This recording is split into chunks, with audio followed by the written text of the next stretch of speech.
I was living in a flat share on the outskirts of a city which is known for generally being very safe. A key is needed to enter the main building, but often the door isn't shut properly, and so it doesn't lock. It's not really a cause for concern for anyone in the building, as it's a very trusting neighborhood. But anyway, it's around 2 a.m. and I'm laying in bed naked, completely sprawled out, when someone opens my door and enters. I figure it's one of my flatmates going to the balcony. You have to walk through my room to access it, so it's completely normal that someone might come in at that time. I've just smoked a spliff and it's 2 a.m., so I opt to ignore him and pretend to be asleep. I can feel him standing there for about 2 minutes though, and I think maybe he's waiting for his girlfriend to join him, and maybe he's stood there checking his phone. No big deal. He goes onto the balcony. Takes about 2 or 3 minutes, so I figure it's definitely him. I mean, he's smoking a cigarette. He comes back in and goes back to standing in total silence, but I'm half asleep at this point and don't really think much of it. Anyway, the next morning, my flatmate tells me that apparently someone broke in, well, sauntered in, I suppose, came into my room, went into the room of my flatmate and rummaged through his things, went into the kitchen, and upon seeing my flatmate wake up and come to see what was going on, quickly exited the building. Weirdly, the only thing that he stole was my pair of Marshall headphones. We were all very confused as to why they stole only my headphones, as opposed to money left on the table or my flatmate's multiple cameras, for example. We eventually spoke to our neighbors, of which there are around 15 in the building, and none of them had noticed anything out of the ordinary. They hadn't gone into any other apartments, in other words. We know that most of the neighbors also don't lock their doors at night as well, so it sounds as if they walked up 3 flights of stairs, ignored the other apartments, with the sole intention of coming to ours, and given the stealth, it's unlikely that they were intoxicated and it was just a mistake. Nothing else ever came of it, but the police said that they would keep an eye out, and I had to buy a new pair of headphones. But it left me thinking about what would have happened had I opened my eyes and alerted this person standing over me. Would they have hurt me? Would it have been a total stranger, or maybe someone who I've already met?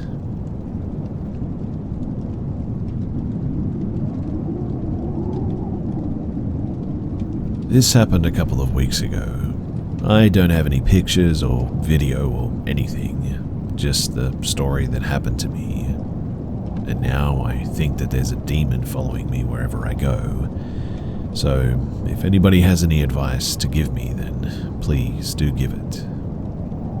Alright, so my room has a layout in such a way where when I lay down and I look at the end of my bed, I can also see the doorway, which leads into a dark hallway with a ceiling at 6 to 7 feet, which is important. I was home alone on an average Tuesday night. My family was out shopping while I was staying home. I usually stay downstairs and watch TV to pass the time, but at around 7 o'clock, yes, my family shops pretty late, it was getting dark and I was pretty bored, so I decided to head upstairs and take a nap. But when I passed by the slightly abandoned room across from mine, I got a weird feeling like somebody was watching me.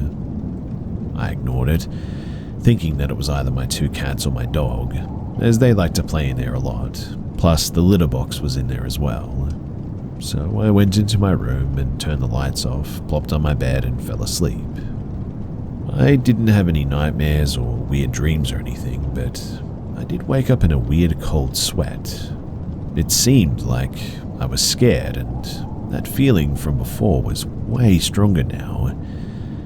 I looked at my TV, which was still on. I wasn't surprised because I left it on for a bit of light, but it doesn't cast light into the hallway, and so I decided to play on my 3DS for a bit. But then, suddenly, I heard something. I don't really remember what the sound was, but I remember hearing something, and I looked into the hallway, and when I did, I froze, because there, in the hallway, was a really tall girl with a hat on, The girl was crouched. She had really long hair. I couldn't see her face, but she had a dress or kimono on and also a hat. I wanted to hide under the covers, but she could have moved if I wasn't looking at her. But soon after watching her for quite some time, she then went downstairs. I grabbed a baseball bat and ran into the bathroom, which was the only room in the house with a lock, and I called my family. They had to do a lot of grocery shopping and were also pretty far away, so they told me to call 911. I called the police and they eventually arrived and checked my house out, but there was no sign of forced entry and nobody anywhere. My mother had actually put up some cameras around the house, and when my family checked the footage, the only motion caught was me running to the bathroom. I felt scared walking to the bus stop alone after that. I also felt that thing's presence again following me, the same feeling that I woke up in a cold sweat with. Right now, I don't know what to do or what to think of any of this. I've finally decided to share this story in the hopes that someone out there might be able to help me.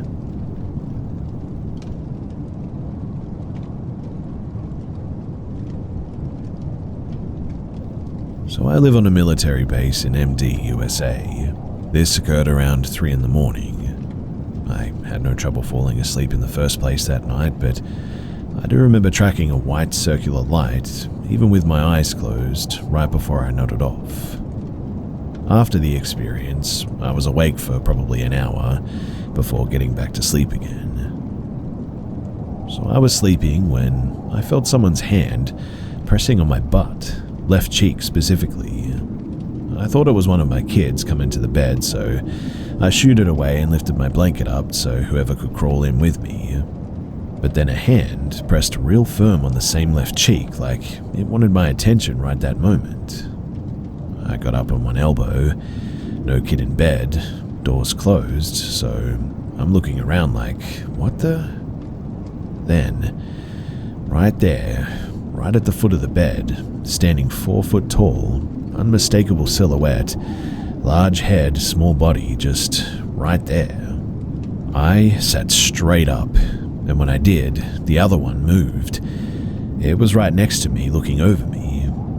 I didn't notice it when I first turned around, but when I sat up, it moved up and away from me, like it had haunched over me and its face was right next to mine. It had to be 7 foot tall at least, tall and thin, but its head was proportionate to its body.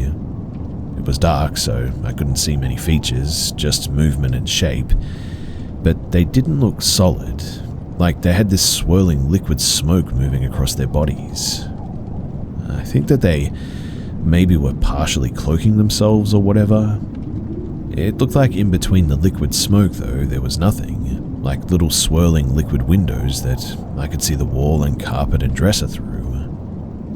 So, I'm sitting straight up looking at the small one. I wasn't scared, I guess, but my senses were all the way up. I think fear might have been trying to creep up, and I didn't want to ruin whatever the moment was about to be. I said, "Are you really here?" in my normal volume voice, and it slowly started to move backwards. I saw that and lurched towards it as fast as I could, and stretched my arms out, wildly grabbing to where it was, but I missed it. I then watched it phase out of sight, both of them in fact. The whole experience lasted mere seconds, but whatever it was, they woke me up and they wanted me to see them, to know that they were there. Honestly, I feel like it was a bit of a gift. It was an absolutely remarkable experience, and I actually hope that they show themselves again.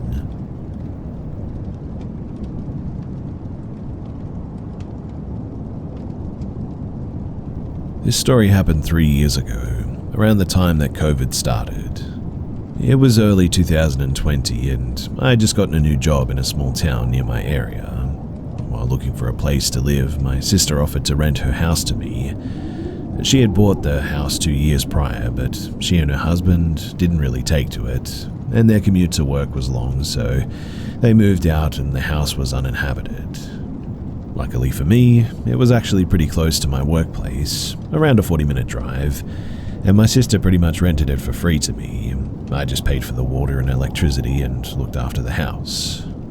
I was living there for a solid 2 or 3 months and had already gotten pretty used to it, when one night, after coming home from work and parking my car as I walked towards my door, I noticed something odd. There was a cigarette butt on the curb to my house. I leaned down and picked it up, thinking that it might have been mine since I am a smoker, but after looking at the brand name, I realized that it wasn't mine and threw it away. I didn't think too much of it and just shrugged it off as some person throwing it at my curb. I went on with my night though, and nothing unusual happened. 2 days later, I was once again walking to my house when I spotted a few more cigarette butts, this time near my porch though. Needless to say, I was pretty ticked off and thought that someone sat on my porch and smoked. But since I didn't know who it was, there was really nothing that I could do about it. I noticed though that they were put out pretty recently, so whoever it was probably walked off as I was approaching. That night, I was watching a movie on my laptop and it was pretty late, past 1 in the morning, so I was surprised when I heard a car passing by. It's a suburban neighborhood and it was COVID, so people rarely ventured out at night, but I didn't think too much of it again. Around half an hour later, I was surprised when I heard chattering nearby.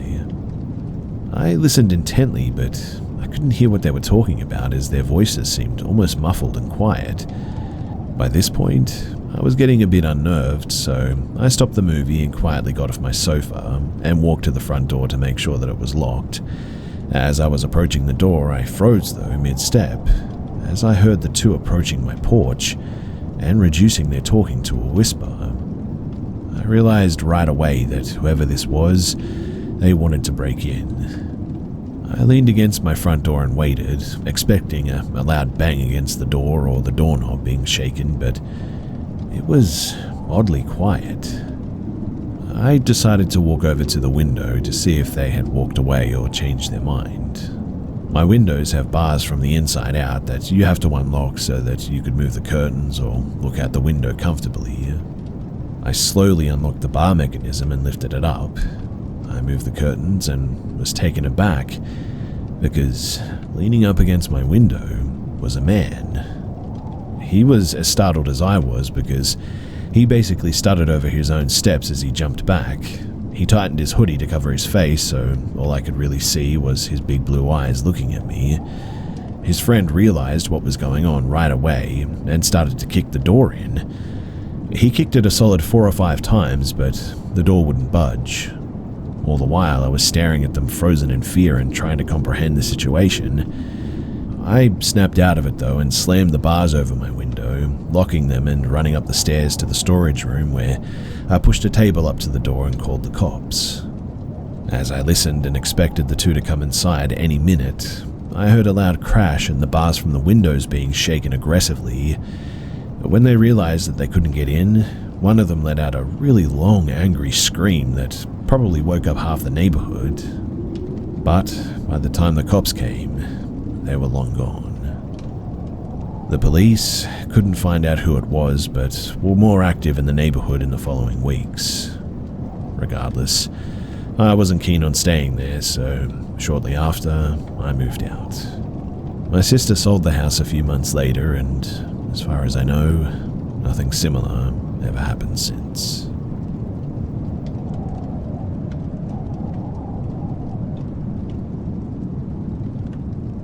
So this happened in the summer of 2000. My friends JF and JD for short, and I all grew up in a small town in Ohio. We frequented the woods behind our homes, and we would play games like hide and seek or capture the flag very often with other neighborhood kids. Needless to say, we all knew the woods like the back of our hands at this point. Now one day, while bored, JF and I decided to go hiking in the woods. We did this all the time back then, mind you. About 30 minutes into the hike, we stumble upon an area with 8 perfectly lined up pine trees, with a small white house hidden behind the pines. We had never seen these trees or house before in this area, so we were pretty confused. The other weird thing too was that we could see no trails or driveways leading to the property, so we had no clue how this house could have been built out in the middle of the woods like this. The house, from all outward appearances, seemed to be in good condition for the most part and mostly unassuming. We both started getting an uneasy feeling though and decided to turn back and leave the area and head back home. Segue to a couple of weeks later though, I'm over at my friend JD's house to play some PS2. At some point we started talking about the woods and he tells me about a little white house he came across in the woods. He goes into detail about the same rows of pine trees and how he got a creepy feeling when he got close to the house and he split. And I then told him about how JF and I stumbled upon the same house, it sounded like, a couple of weeks earlier and got the same feeling. Later that weekend, all three of us decided to go back to the woods to go and explore this house. We spent, I would say, a good 4 to 6 hours combing every inch of those woods, but we just could not find that house or the rows of pine trees again anywhere. And I mean, they weren't just missing. There was no trace that the house or trees were ever even there to begin with. To this day, all three of us still get the heebie-jeebies when we recall that summer and the mysterious house in the woods.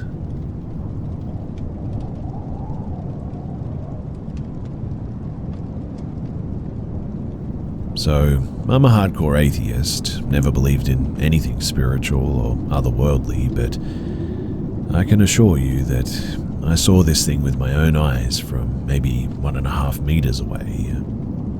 Almost 20 years later, it is still the only thing that I've ever experienced that I have no explanation for other than, holy cow, I saw a grey alien. So I was skateboarding along a road in rural western Massachusetts at like 11 p.m. No streetlights, no traffic. Moon was out that night and provided enough light to see reasonably well. I was skating between 2 small towns in Berkshire County, and there were no buildings or man-made structures anywhere nearby, just the woods on either side of the road. I hit a rock or a little pothole or something, and I fell, and skateboard flew forward maybe 20 feet ahead of me and off the road. I got up and jog up to it, bend down and pick it up off the grass, and as I straighten back up, I see it. All grey skin, hairless, about the size of an 8-year-old child maybe. It had humanoid features and wasn't wearing any clothes. It was crouched down and hunched over atop what I want to say was a small tree stump. I didn't really pay attention to what it was sitting on, so I can't be sure, but it was in a squatted stance with its knees to its chest, looking downwards towards the ground, approximately where my skateboard had landed. It looked emaciated though, sickly. It was sitting at roughly a 90-degree angle from me, so I was getting a profile view. I could see the outline of its ribs clearly, and the notches in its spines running down its back. I could see the outlines of its shoulder blades through the skin. I want to say its ears were slightly pointy, like elves' ears. I can't remember that detail very clearly, but I'm fairly certain that it did have small pointed ears. Weird that that part is fuzzy in my memory too. Anyway, before I even truly registered what I was seeing, this thing then moves. It lifts its head from looking downwards and turns to face me. We made eye contact and I felt literally frozen. Its eyes weren't black. They were grey, a slightly darker shade of grey than the skin, I guess. And they had what I can only describe as depth. They were mostly human-looking eyes, though, only it was as if they had a sparkly grey iris with no pupil. I was completely frozen just staring into its eyes. It felt like looking into space or something. It was like there was some kind of movement happening behind the cornea, like cosmic bodies moving or stars twinkling or swirling. I've never seen anything like it, so it's really hard to describe this. I remember thinking afterwards, though, that it kind of felt like looking into a universe or something. It was almost hypnotizing. I'm pretty sure there's a scene from the remake of Stephen King's It where Beverly is staring into the monster's mouth and there are sort of dancing lights inside, and she goes into a trance. I've never read the book, but I remember seeing the movie in theaters and thinking, holy cow, that's what the Grey's eyes look like. In any case, I was completely frozen for several seconds, just locking eyes with it. Not sure if it was holding me in place or if it was just the shock and the fear, but it felt like it was literally peering into my soul, though, like it was somehow knowing everything about me. I cannot really describe what was going on inside of my head. It was one of those moments where time slowed down, like being in a car accident, I guess. It had a strikingly humanoid face, though. Small mouth, tiny lips. I could see the outlines of its cheekbones. It had no facial expression whatsoever, though. Completely blank stare, cold and uncaring. I did not sense any warmth or empathy from it at all, but also no outright hostility. Cold would be the best word to use, I think, and it definitely felt dangerous, that's for sure.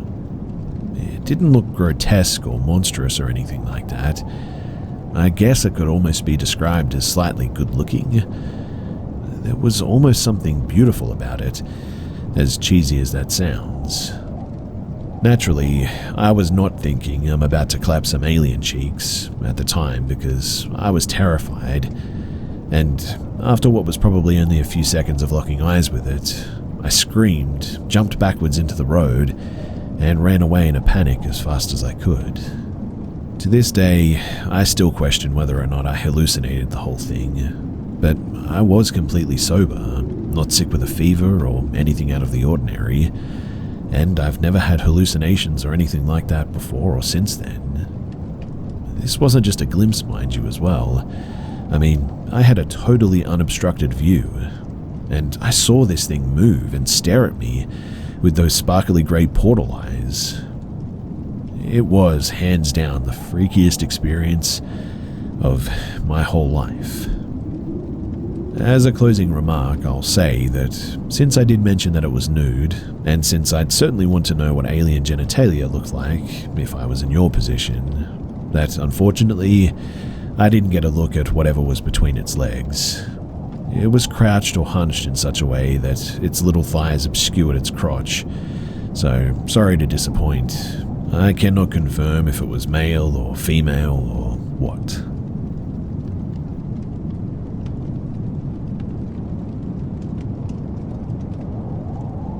In June of this year, I moved out of my parents' apartment as I finally got a steady job and longed for some sort of freedom. I looked for apartments that were affordable in my city and found one that's a 2 or 3 minute walk from my parents' apartment. To me, it was perfect. I'd get to live alone and my parents would still be nearby, so I could visit them whenever I wanted to or pop in to have breakfast with them. The apartment itself is great as well. It's not really much to look at, but for a single male, it's more than enough. My apartment has a long corridor connecting each room together from the sides, with my front door being at the start of the corridor. My bedroom is the second room on the left, but since the walls are pretty thin, you can literally hear people in the apartment complex walking, talking, etc. from my bedroom, and any room for that matter, really. Last week, though, I came home from the pub after meeting up with a few friends. It wasn't really late, around 10:15 or 10:30ish, and I had the day off, so I took a shower and hopped into bed to watch some Netflix. It was probably around midnight when I heard a faint knock coming from the front door. I stopped the show that I was watching and listened for a minute or so, and just thought that it was my mind playing tricks on me.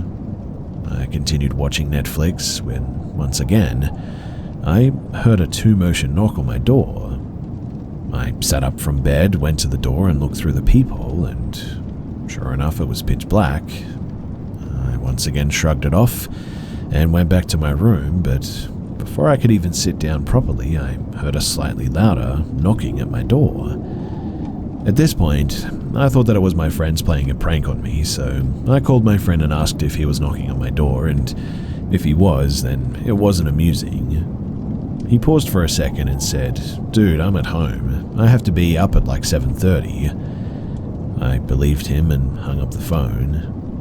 I was talking pretty loudly, so whoever was knocking probably heard me, and as soon as I hung up, I heard another knock.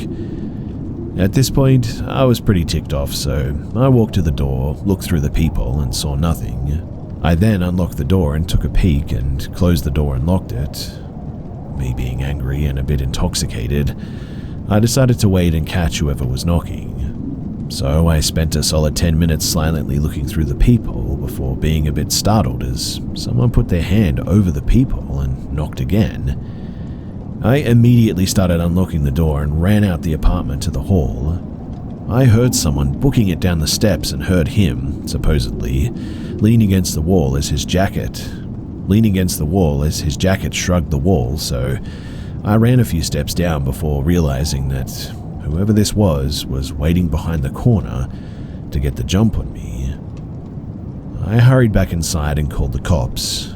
They were there within a few minutes and scanned the building and the street, but couldn't find anyone. They told me that it could just be some kids pulling a prank and to never run after someone like that. They kept a patrol car around the entire night and the knocking stopped. Now, it could have been some dumb kids, I suppose, but the part that gave me the creeps was the fact that whoever this was ran down the stairs and stopped behind the corner like that. He didn't keep running. If it were some pranksters, I find it more likely that they would have just booked it outside. As I said, it's been a week and the knocking stopped. It kept me on edge for a few days because I just expected to be jumped by someone when walking into my apartment, but so far, nothing has come of it. I have let it go at this point, but I just hope that it doesn't happen again.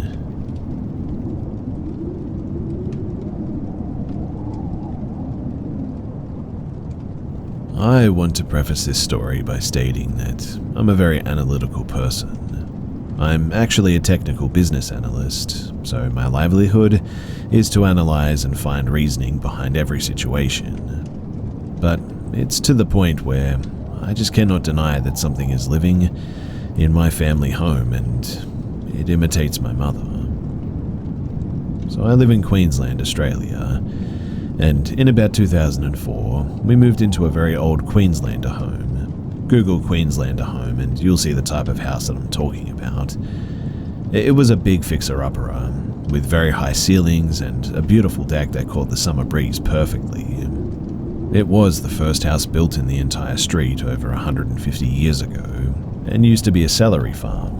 Random, I know. About 15 years ago, my cousin was sleeping over one night. We were very close, and she told me all about her paranormal experiences. For context, she grew up in Indonesia, and her mother was apparently into black magic, so she has seen and experienced a lot of things. "Is there anything in my house?" I asked her. "Yes," she replied. "She sits on the windowsill of your mum's room," she said. "Is it bad?" I asked. I'm not too sure if I wanted to actually hear the answer, to be honest. "Just don't bother it," she said, shutting down the conversation. Fast forward a few years. I was sitting on my bed studying with the door open. I then see my mum walk down the hallway with the washing basket, about to put on a load of laundry. About 5 seconds later, I see her walk down the hallway with the washing basket, going the same direction that she was before. I was baffled at that. I mean, how could she walk the same direction twice? I tried to shake it off, thinking that it must have just been my tired mind playing tricks on me. After all, I was studying and it was pretty late. About a year passes and I had forgotten the spooky incident of my mum walking in the same direction twice.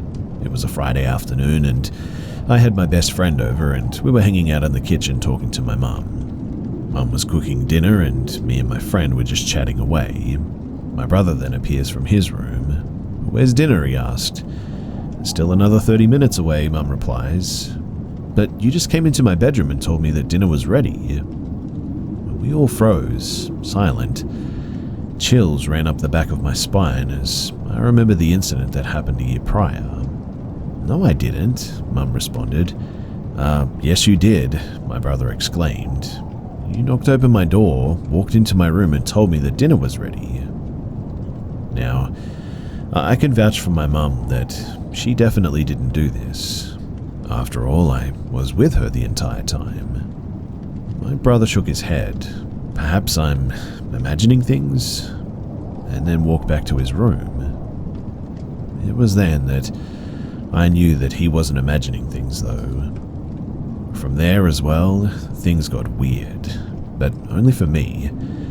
My brother never had another experience after that, and neither did my mum. My placid dog, a big fat golden lab, would jump up from her sleep and growl and bark at the corner of the room. Doors that I closed would open up behind me, and I always felt like something didn't want me there. Fast forward a few years though, and I had moved out of home, and was asked by my mum to dog sit while she went away for the weekend. I did. It was a hot summer night, and I was in the spare bedroom with the air conditioning on freezing cold.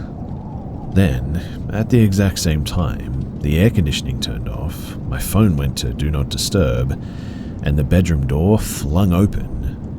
I don't mean that the door just creaked open. I mean, it absolutely swung on its hinges, like somebody had pushed it. I jumped up and ran out of the room, called my boyfriend, freaking out. He calmed me down, and for whatever reason, I stayed at the house. As a horror film fanatic, I know that this was a dumb move, but it became time for bed, so I went to take the dog outside to go potty before bringing her back in. She is a stubborn old thing, and so I have to physically go outside and stand in the backyard with her, otherwise she just will not go. Whilst we were outside and the dog was sniffing around trying to find her toilet spot for that evening, I suddenly felt something. I don't know how to describe it because I didn't actually see anything, but I felt something that looked like my mother at the end of the backyard, standing and looking directly at me.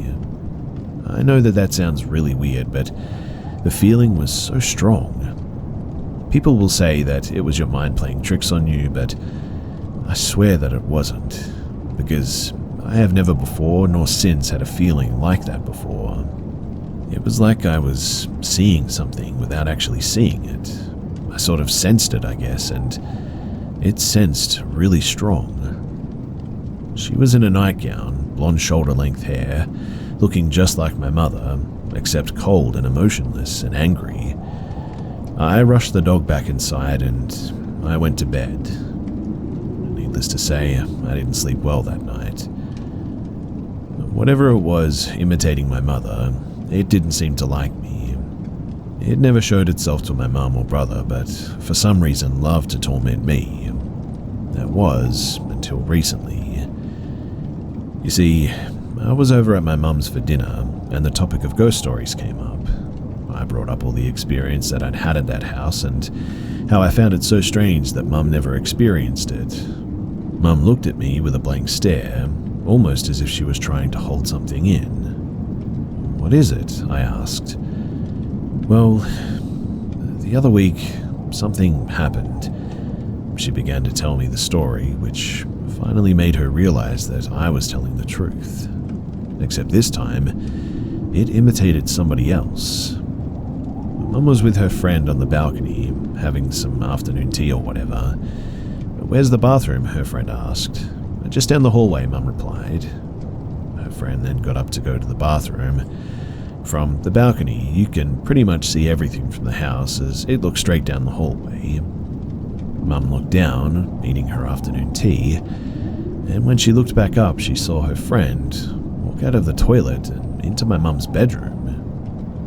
My mum shouted out her friend's name, and then, "What are you doing?" But there was no response. My mum shouted a bit more, getting up from her seat to go and see why she went into her bedroom. And just as she was about to walk down the hall, there appeared her friend, walking out of the toilet. She quickly darted into her bedroom upon seeing this, but nobody was there. I don't know what this thing is that imitates people in my mum's house, but I know that it's not nice. It's not friendly, and it doesn't want me around. All I can say is that I'm glad I moved out when I did. And I guess my question for all of you guys is, has anyone else experienced anything like this? And if you did you ever get rid of it?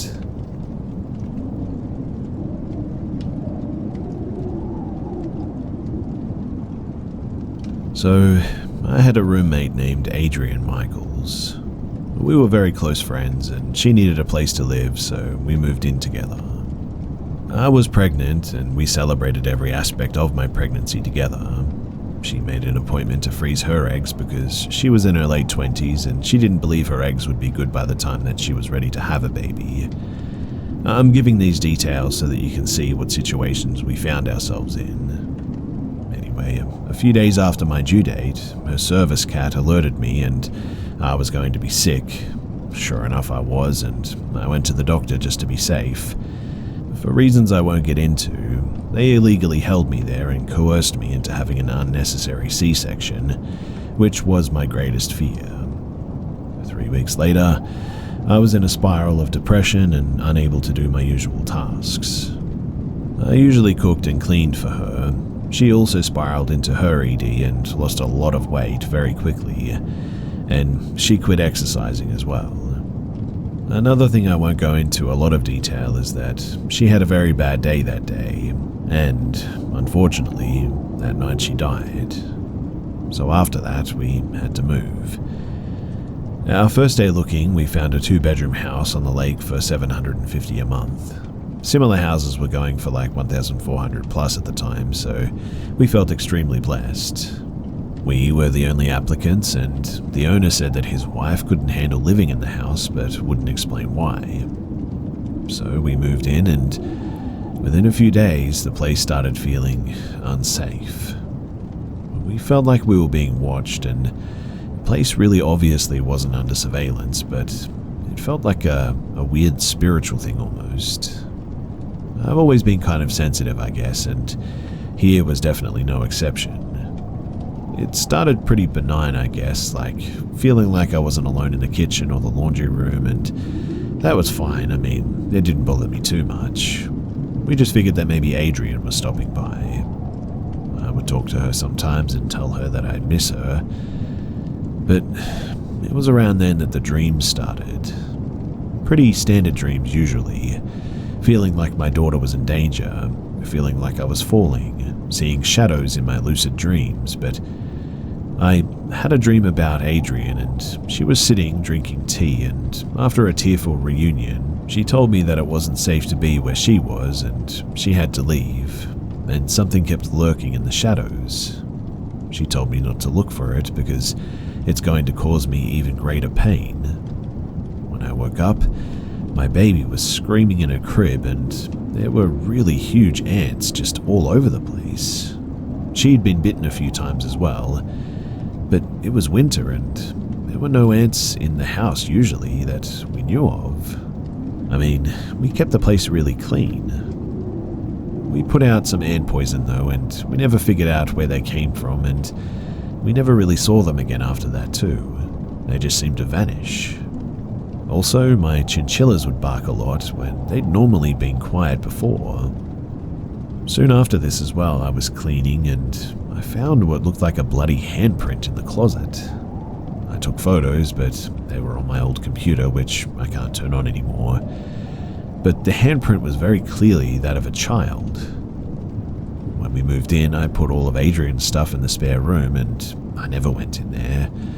Her parents took only her photos and her cat, so we had the rest of her life in this room. I was organizing in the room when I opened the closet and saw an attic bolted shut and painted over. I could see that it hadn't been opened since it had been repainted, but in the back corner of the closet was a tiny chair built in. I got spooked immediately by something falling off of the table in the other room, so I went out and took care of that, shut the door, and I didn't go back in there. And that night was the first night that I saw something. My husband was in the bedroom changing the baby, and we were talking. The kitchen has a view into the laundry room, and I saw him in there and was talking to him. I went into the bedroom to put something away. to find that he was actually in there. I was extremely unsettled by this. I mean, I'd never seen anything pretend to be someone that I loved. After this experience, though, I had my very religious mother go through with some church friends and bless the place. It still felt like I was being watched, though, but I was able to ignore it now for the most part. By the time that my baby started walking, I spiraled again into depression. I always kept the blinds closed, and I practically lived in the dark in those days. Seldom did I even have the TV on, and my husband worked 12-hour shifts 5 days a week to keep up with the bills and things. My mum was over a lot, but I quit cleaning and I can't remember a lot of it, honestly. I felt immense guilt that my roommate died because I couldn't be better for her, which rationally I know isn't correct, but I was really messed up during this time is what I'm getting at. Anyway, it was deep winter when I felt this extreme chill, like all the doors were suddenly open at once. My scented candles flickered and almost went out, but all of a sudden I just couldn't move. I was holding my sleeping baby, and out of the corner of my eye, I saw something crawling on the floor. It was large too, like a man's size, but the proportions were off and the arms were way too long. It was walking towards us, and everything in me was screaming not to look at it. I could see it coming towards me, but the entryway door opened and my husband came home early to surprise me with dinner. At that, I quickly shot around, but when I did, nothing was there. I told him about it later when I could think about it, but I saw the figure several more times, but there was just nothing that we could do. I mean, at least it didn't end for a few more months, so we just sucked it up and dealt with the fear. Eventually, I looked into the history of the house, and one of the people who lived there was the police chief who was jailed for abusing his daughter, apparently. It was a trap house at one point as well, and someone had been killed nearby. There's probably a lot of experiences that I had in that house that I shut out of my mind, but this is everything that really stands out to me, things that I'll never forget. But the house just felt suffocating at times, and like I was being pushed out.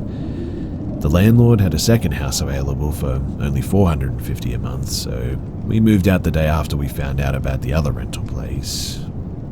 No one stays living there very long.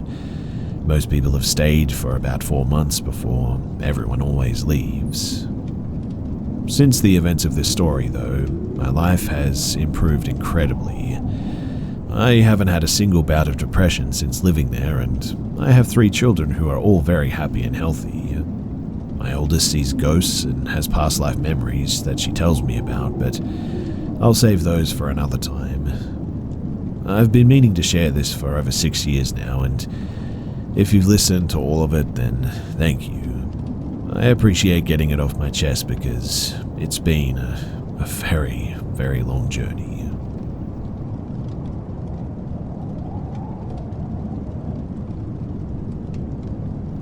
I work at an oil refinery or chemical plant in the southern US. I won't give the company name for obvious reasons, but I work primarily around the rail yard, but we do handle business throughout the whole eastern portion of the plant. So about a month ago, I will not give the exact date as you'll be able to find my place of work pretty quickly. I had completed my work for the night and had taken the company truck to a part of the refinery that I was more likely to go unnoticed by my supervisor should they be driving around.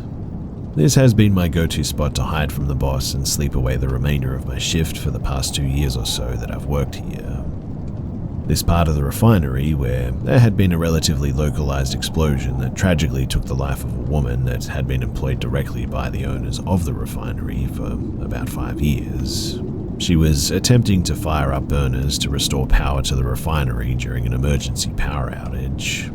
This took place around 10 years before, on the same day and round about the same time in the morning. The area of the plant where this happened is still taped off and shut down to this day. Anyway, on this night, while sitting in the truck, it had begun to rain very heavily. We had been in a relatively severe drought for the past several months, so the poor weather was actually welcomed by all, especially with the notice the plant had sent over the radio stating that there was lightning in the area and to stop work and find the nearest substantial shelter. I was watching a movie on my phone and finding it hard to stay awake with the sound of the heavy rain on the roof of the truck. Sometime in the very early morning hours, though, although I can't be exactly sure on the time, I was awoken from my half-sleep by a huge orange glow that completely engulfed me. It was so intense that I couldn't open my eyes past a squint due to the brightness. I could only describe it as being very similar to staring directly into the sun. I immediately recognized that I was in the middle of an explosion. However, there was absolutely no sound, no heat, and no fear. For a moment, I questioned if I was still alive, but as the orange glow died down, I saw a woman completely engulfed in flames, running for about 5 or 6 steps before falling to the ground. Since that day, 10 years ago, there have been a number of pipes installed that run horizontally just above the ground in front of the furnace and meant to bypass it. And whoever this woman was, she ran straight through them. I mean, she ran straight through them like they weren't even there. Then, just as soon as I saw it, it all just disappeared. The fire was gone, she was gone, the whole space was just as empty as before, and I was back to sitting alone in a truck, listening to the rain. I obviously couldn't believe what I had just seen. I, like everyone else at that plant, was familiar with what had happened on that day, and I knew exactly what I had just witnessed. I just couldn't wrap my head around how I had witnessed an event that happened a full decade in the past. I drove back to our shop where I promptly clocked out and went out to my personal truck. I sat there for at least half an hour trying to come to terms with what I had just witnessed. After the initial shock wore off, I felt very indifferent about it, I guess. It didn't freak me out or anything. What I saw was just, I guess, very matter-of-fact. Even still, though, I kept the story to myself because I figured that there was very little benefit to telling anyone. And an event like this is obviously hard to forget, especially in the only 3 or so weeks since it happened, but I have tried not to dwell on it too much because I know that I'll drive myself crazy trying to comprehend exactly why I was somehow able to witness such a well-known and tragic event from like 10 years in the past. But then, last night, it happened again. We have a very small loading dock that sits in the back of the rail yard and hasn't been manned or used in years. Last night the weather was very foggy, to the point that you could only see lights from the refinery for about 100 yards, and could only see objects for maybe 25. I was driving the work truck down to a storage tank that we have, and talking on the phone to my wife about the trip that she had taken to visit her mum in the next state over. As I turned the corner near the rack, my phone dropped the call. I didn't think too much of it because service can be spotty in parts of the refinery, although this area usually has a pretty strong signal. Nevertheless, I figured that I would just call her back after I had arrived at my destination. I happened to look to my left to glance at the rack. I never had the opportunity to use it, and it had different equipment than I'm used to using. I have to look at it when I pass in an attempt to picture how it all worked. It sort of sits about 30 feet from the road, so it's close enough that I was able to still make out the details pretty well. As I looked over, I saw 2 men up there. They were wearing the old company uniform and seemed to be hooking up a large white rail car. These white cars are uncommon in our yard, but not unheard of. However, if we had one staged in this area, there is absolutely no way that I would know about it. Nor is there any way that I would not have seen it any of the other 10 or so times that I had passed that area during that day. I could make out their faces well enough to know that neither of the men were anyone that currently works here. I also noticed the rack didn't look nearly as rusty and neglected as it usually does. It still had paint on it and didn't look overgrown or abandoned at all. That being said, everything was a little blurry and, instead of being in the fog, it was more like they were in the fog, I guess, or were the fog. They were sort of part of it almost. Then, as I reached the next turn, they were just gone. The people were gone, the large white car was gone, the rack was back to its rusty normal self. Interestingly, the fog started clearing up very shortly after this as well, although I can't say that they were really connected. Once again, this took me a minute to process, but I wasn't really freaked out or anything. I actually just thought that it was really cool that I got to sort of witness this time slip 2 times now. I asked a co-worker that has been here nearly as long as I have been alive when the uniforms changed, and he said that it was sometime during 2015. I don't know if I also saw them 10 years in the past or if it was a different, more random amount of time. Our company had been here since the 60s, so there really is no telling. But one thing that I did notice is that both events seemed to move slower than normal time. Not slow motion, just a little slower than normal, I guess. I don't know if this was actually time moving slower or if my brain was just taking longer to process what I was seeing. These are the only times in my life that I've never experienced anything like this. I don't know if it was something to do with the plant, the area, or me. I will say though that the city where this took place is where one of the most well-documented UFO sightings or abductions took place. Maybe this is just a place where odd things happen. Who knows? Anyway, I'm sorry if my thoughts are a little bit jumbled here. Reliving this while sharing it has proven to make it difficult to keep my mind on track. I would love to hear of anyone else that has had similar experiences to this though. I am really desperate to know I'm not the only one that has seen something like this, because if you've ever experienced something like it, then you know that it is something else.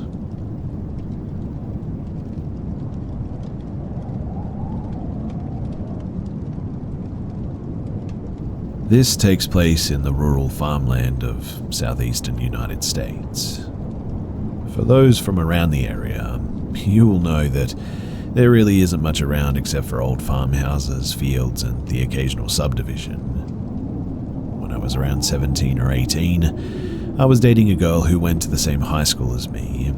Being teenagers, we needed a place to be alone, and what better than the front seat of my F-150. Often, it was hard to find a place to park that was away from the road and was far enough away from everybody else.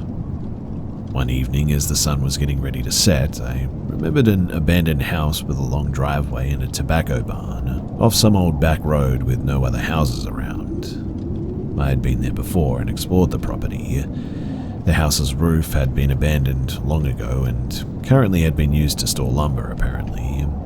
The house had no doors or windows left, and the rest of the property was clearly in disrepair and didn't appear to be used at all. I figured this long-forgotten property would make a good spot, so I drove my truck up into the driveway, far away from prying eyes. I put my truck in park, lifted up my center console, and put on the radio. As my girlfriend and I were talking, she suddenly stops with her eyes glued to the rearview mirror and says, I think somebody is there. I initially blew her off as I was fairly confident that nobody was around for miles, but I glanced in my rear view to see a very beat-up looking Ford truck had pulled directly behind mine, and the door instantly flew open. Out jumped a tall, dirty-looking man, holding what appeared to be a gun with a weathered wooden stock. As I put my window down, the man advances yelling all types of obscenities from the side of my truck. As he walks up, I hear the distinct sound of the safety clicking off of an older rifle. I froze as the world stopped around me. I had never been held at gunpoint before. As soon as the shock wore off, I threw my hands up and I see the man had his sights aimed on me through the rear window of my truck. I looked over to my girlfriend, who was frozen in shock and somewhat cowered into the passenger door. I remember feeling helpless and reaching for my pistol I usually had between the seats, which I quickly realized that I had left at home. This was probably a blessing in disguise, as the strange man was clearly belligerent and under the influence of something, and I'm sure that him seeing my pistol would have just sent him more over the edge. As my hands are up and my girlfriend is shaking in fear, I eventually mutter out, "What's going on, sir?" The man, through rotten and missing teeth, shouts, "You come out here tearing up my field and ruining my crops?" He clearly had mistaken me for some of the ATV riders around the area who would often wander on the private property and tear up the land like that. Looking at the man, he didn't look like any of the farmers that I had known around the area, having lived here 15 years at this point. I was pretty familiar with the local farmers. This supposed farmer looked maybe in his early 30s and looked to me more like a junkie that I would see downtown. I replied to the man that I had never been here before, nor was I responsible for destroying his crops, trying desperately to defuse the situation. He wanted to hear none of it though and continued to mutter, while still holding me at gunpoint. I waited for a break in his incoherent babbling to apologize profusely and say, "Sir, if I had seen a no trespassing sign, I wouldn't have dared step foot on the property." The man advanced from behind my truck to open my window to yell, "Didn't you see the sign?" He didn't believe me. As I studied him, he continued to grip the rifle tighter and mumbled to himself. I apologized some more and offered to leave when I noticed that he has me completely blocked in at this point, which means that there was nowhere to go. As soon as I mentioned leaving, he perked up and dropped the rifle ever so slightly, putting us out of immediate danger. My fight or flight briefly chose fight, but I knew that there was no way to jump out of the truck and get him before he could shoot. Time seemed to slow, and I felt like the silence that ensued lasted hours. He started to yell obscenities again, but started to walk back to his truck. As he passes my rear bumper, my girlfriend and I exchanged glances. I had never seen a fear like that in somebody's eyes before, let alone somebody that I loved. I knew that I had to do whatever I could to get away from this unhinged stranger, so I fired up my truck and put it in reverse as he does the same. The beat-up Ford backed up into the road and stopped, waiting for me to exit. I backed into the road as well, my eyes never leaving the rearview mirror. As soon as there was enough space, I threw that truck into drive and stomped the gas pedal down as far as I could go. My tires squealed and the truck roared as it ran through the gears. I was familiar with the roads and was confident that I could outrun him if I needed to, as his truck looked like it was on its last leg, to be honest.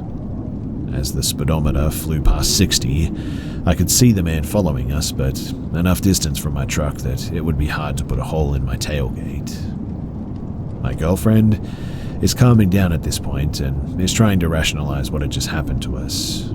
I drove and drove for several miles, constantly looking behind to see if he was following. I briefly remember doing over 100 miles an hour at some point. The mood in the cab changed to utter disbelief as we talk about how crazy the supposed farmer looked and awkwardly laughing off our near deaths. I never saw the man again after that, and I never did return to that abandoned house, except for the next day to leave him some ruts in the front yard of the rundown property. Looking back, I haven't the slightest idea as to how the man knew that we were there, as we weren't visible from the road, nor were we followed. I personally think that he was just some tweaker, as I knew most of all the farmers in the area, and being in a small town like that, you know pretty much everyone. I had never seen this man in my entire life, nor have I seen him since. I certainly was in the wrong being on private property, I'll admit that, and had heard horror stories of people running from crazed farmers as bullets flew over their heads. However, a couple of kids parked up in what was clearly a forgotten property, several hundred yards from the nearest field, shouldn't have warranted a firearm pointed at me and my girlfriend, who was sitting in a clean truck that obviously hadn't been tearing up any fields. Coming from a farming family and being close with farmers in the area, the last thing that you would catch me doing is tearing up somebody's livelihood. Regardless, I put my girlfriend's and my life at stake just to park up somewhere and fool around a bit. But trust me though, I never made that mistake again.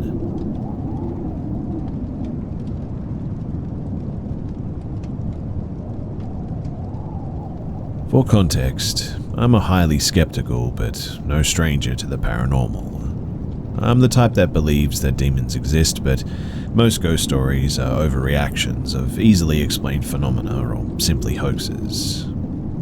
About 3 months ago, I had just started working security for a hotel that was built back in the 1920s by a major hotel chain that has changed hands multiple times and is now owned by one of the biggest hotel chains.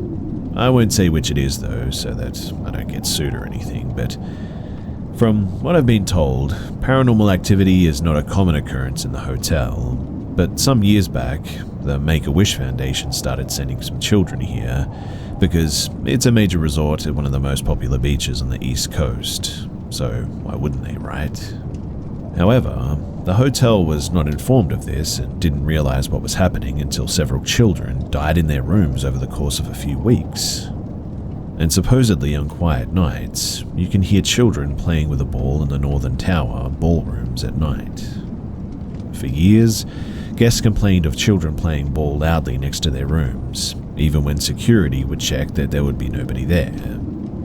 This has not happened in a while, mind you, but going into this story, you should understand that my opinion on the cause of what I've seen may be warped by being told this story. Now, every shift that we do a floor check, especially on night shifts when I work. At first, I never noticed anything strange. I got a little creeped out by the quiet of the floors at night, but nothing supernatural by any means.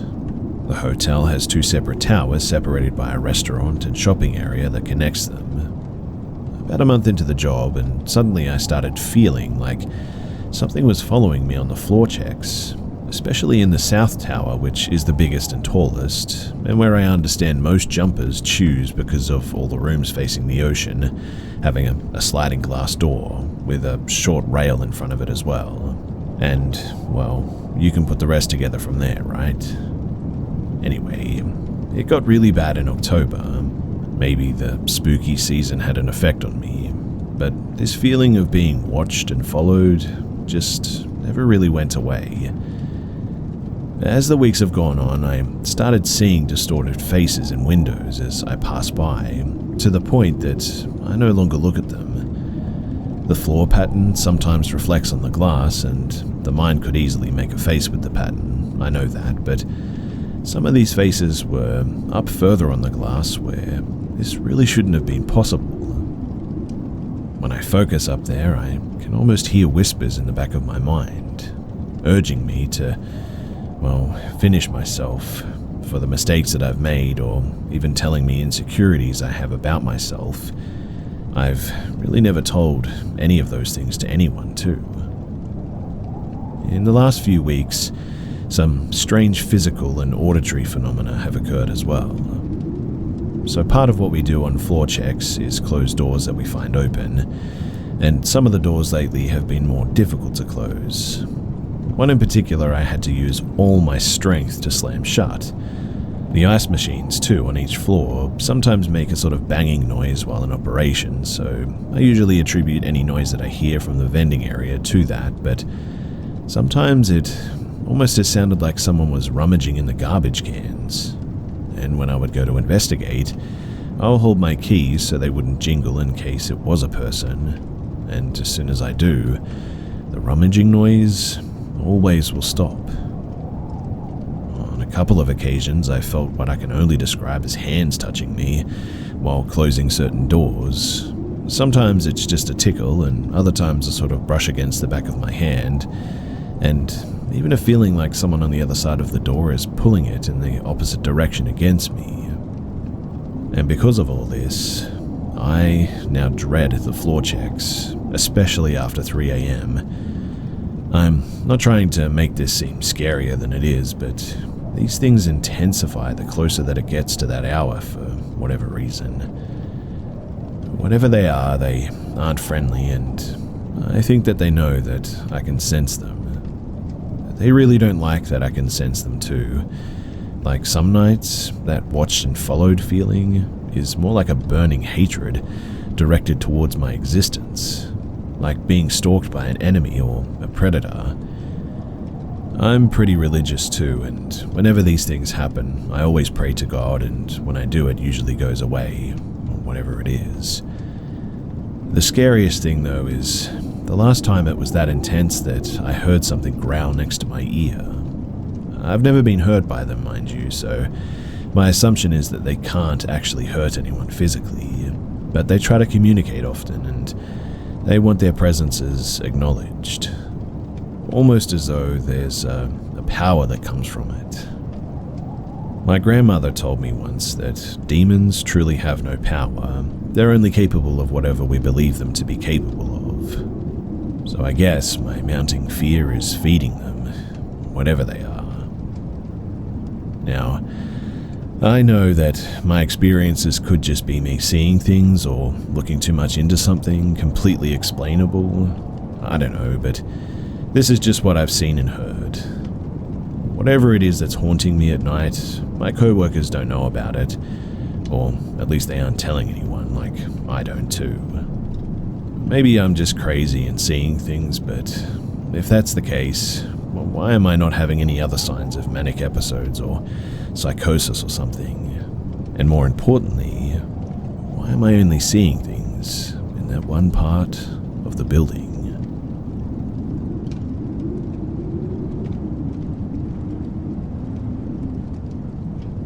I had something weird happen when I left work today at around 4 a.m. So, there's one stretch of road that I take home that's usually especially devoid of people at that time of night. It's a 4-lane road with a turning lane down the middle. All that's on this road is a small airport on one side and essentially a swamp on the other. So I turn onto this road, driving like normal, fully paying attention because sometimes deer like to jump out around there. It's completely empty, no other cars in sight, totally straight road with no curves, and in the best way that I can describe it, a man just materialized out of thin air, walking in the center turning lane about 10 feet ahead of me. Now, there is no way on earth that I wouldn't have seen him sooner. I mean, with my absurdly bright headlights and absolutely nothing else around, it would have been impossible to miss him. I didn't get a great look at him since he showed up so suddenly, and by the time that I even registered all of that in my brain, I was already flying past him. All I could tell was that it looked like a middle-aged or older black man with a red jacket on, and he had maybe one of those wheeled suitcases or bag things that he was kind of dragging behind him. I hit the brakes and was looking for him in my mirrors because he was very, very close to my car, and I was scared that I'd hit him or something. But I suddenly didn't see anything or anyone at all behind me. As fast as he appeared, he was gone. I ended up pulling a U-turn because I wanted to make sure that I wasn't losing my mind. Keep in mind, there's absolutely nowhere for this guy to have gone in the 30 seconds that it took for me to slow down and turn around like that. On one side of the road, there's a fence around the airport runways, and on the other is an empty gravel lot and a ditch. And I mean, there was just nowhere that this man couldn't have gone that quickly where I wouldn't have seen him. Anyway, either I lost my mind that night, as I first thought, or down that road, there's a ghost hitchhiker.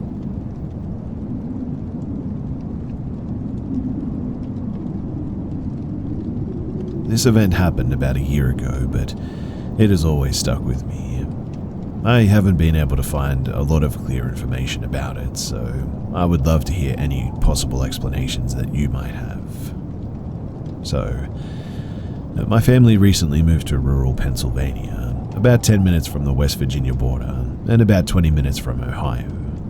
To get home now, I drive through a lot of farmland. One afternoon, while heading home, I was passing a cornfield, going about 45 miles per hour, when I immediately felt my whole body stiffen and had an overwhelming feeling of just being watched. I found myself sitting up completely straight up in my seat, turning down my music and gripping the steering wheel tighter. I was on an empty back road, so I figured if my instincts were kicking in, there must be an animal nearby or something.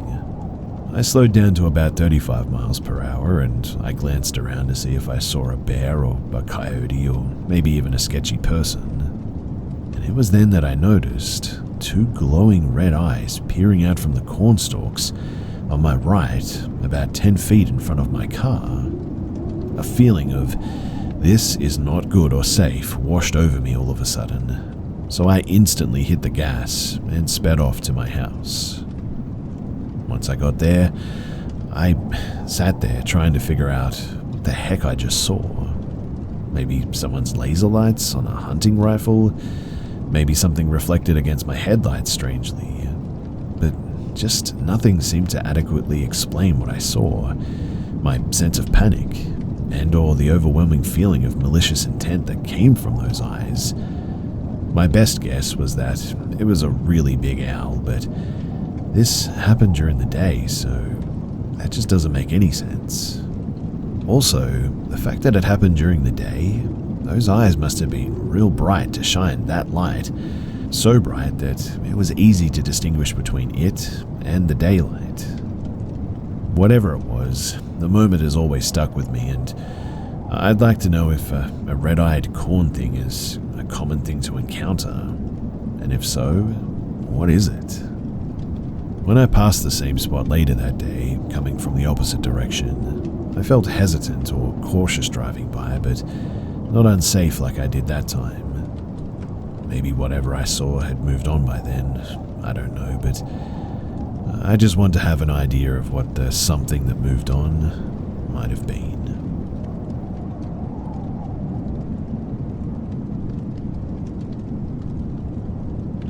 In January to May of 2022, my mum and I had to move out of our house due to my father passing away unexpectedly at home.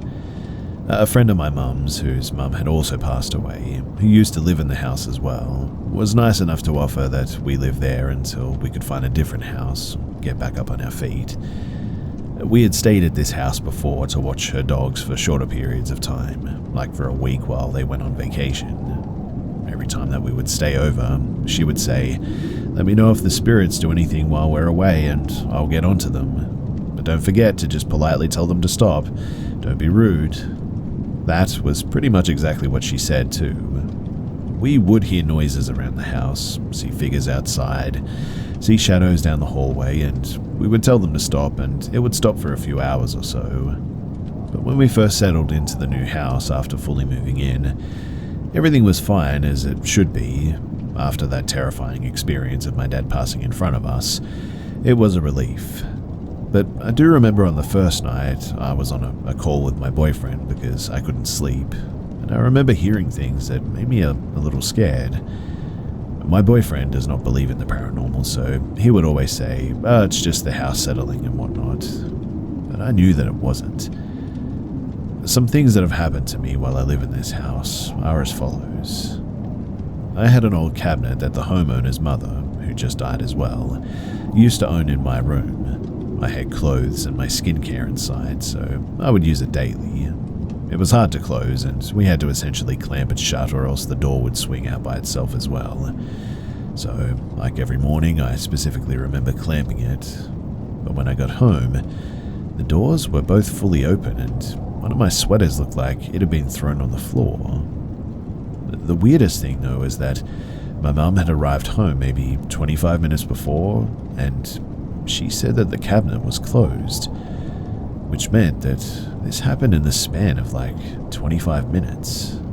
Sometimes I would get home very late after being at my boyfriend's house until 9, 10, or perhaps even 11. I would get ready for bed, take a shower, and get water from the kitchen. But where my room was located, you had to walk past the front door, which is fully glass. And I would always see figures in the yard, or maybe even on the porch, walking around out there. The homeowner's mother, who died, absolutely loved one of the dogs. Her name is Lady. Whenever she wanted Lady around, she would always call out her name in a very specific and memorable way. And one day it was just my sister and I in the house. I was in the kitchen and she was in the guest bedroom by my room. And I heard what sounded exactly like the mum yelling for Lady. It was loud. I run to my sister's room and I asked, "Did you call Lady?" And no, why would I, she said. "She's laying on her bed right there." She pointed at the floor on the far side of the bed, and sure enough, there she was. Now, the final experience I will be talking about definitely is not the last I've had, but this is the biggest one for me, and it's happened to me twice now. So, everyone was there at evening. The homeowner and her husband, my mum, my sister, my boyfriend and I were all in the house at this point. We were having a big dinner. I can't remember what for, but I went into the kitchen to go and get a drink, and my sister said that she was going to do the same, so I figured that she was right behind me. I'm standing facing away from the entrance, and I swear to you that I felt someone touch my shoulder. Not too firm, but not gentle either. I say what and turn around, only to see my sister just then walking into the kitchen. My mouth dropped at that, and I asked, "Did you just touch my shoulder?" She looked at me like I was crazy. "I just walked in." I started to freak out. "No, somebody just touched my shoulder." People ran into the kitchen to calm me down. The homeowner looked at me in shock and said, "No one has ever been touched by the spirits in this house. Maybe my daughter has been years ago when she was very little. They would always mess with her, but I'm still not sure why she was exactly touched." But after that, it's safe to say that I never entered the kitchen alone, ever again. So yeah, there you have it. Those are some of the experiences that I've had in that house. The last experience has forever changed my life. I think about it daily, in fact. For context too, the house is 100 plus years old. The homeowner grew up in that house and her father passed in the living room. Her mother lived with her up until a couple of days before she passed. She passed in hospice. My mum and I had moved in right after witnessing my dad pass at our house, and he very well could have followed us there, and the area of Virginia that we lived in was surrounded by battlefields, so who knows what was going on really. All I do know is that it is an experience that I will never forget.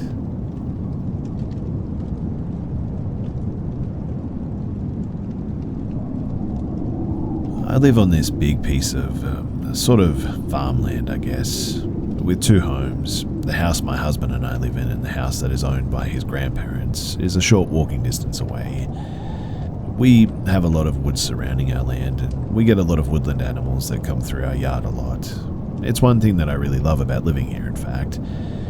For instance, there's a groundhog family that I've watched grow up that live by one of our sheds. They tend to mind their own business and don't bother any of our small crops.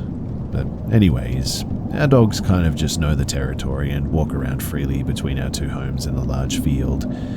I guess you could call them farm dogs, but they don't really do anything.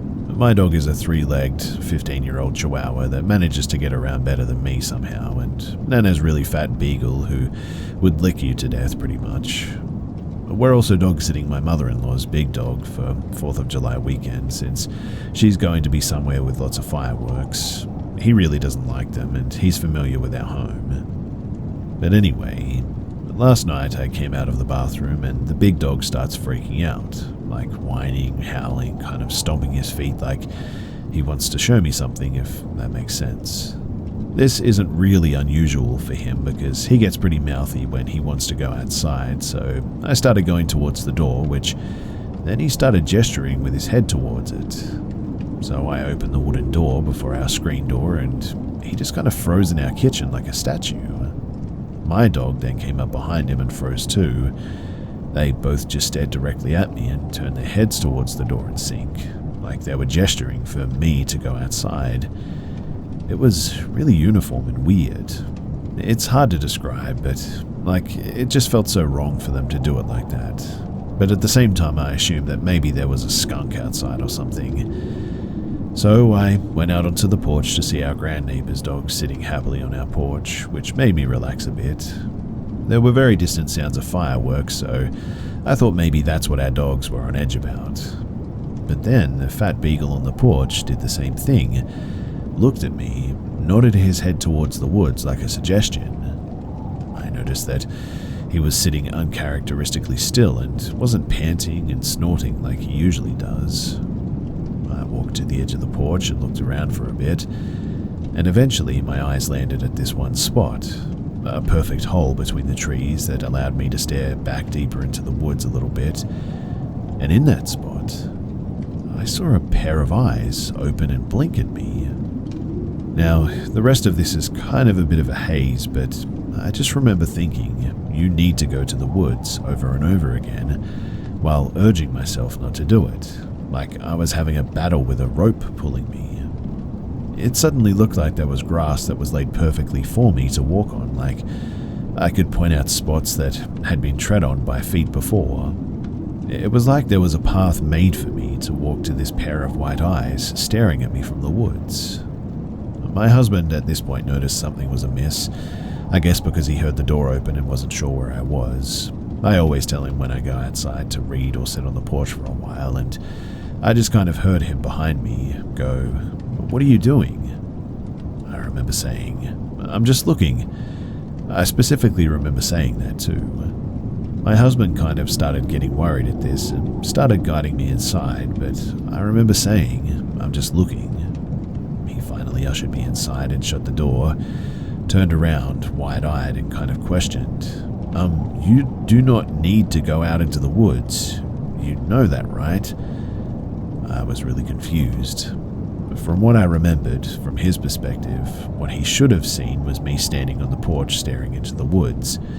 I never mentioned anything about walking out there, just had the sensation that I should move.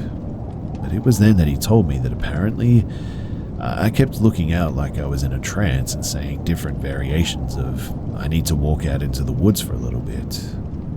Mind you, I have no recollection of this at all.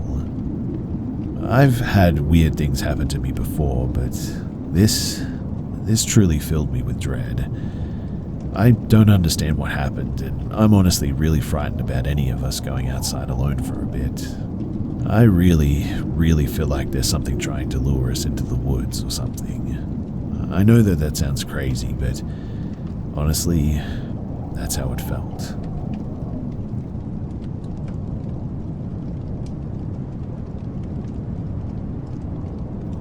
So my husband and I were watching a scary movie the other night.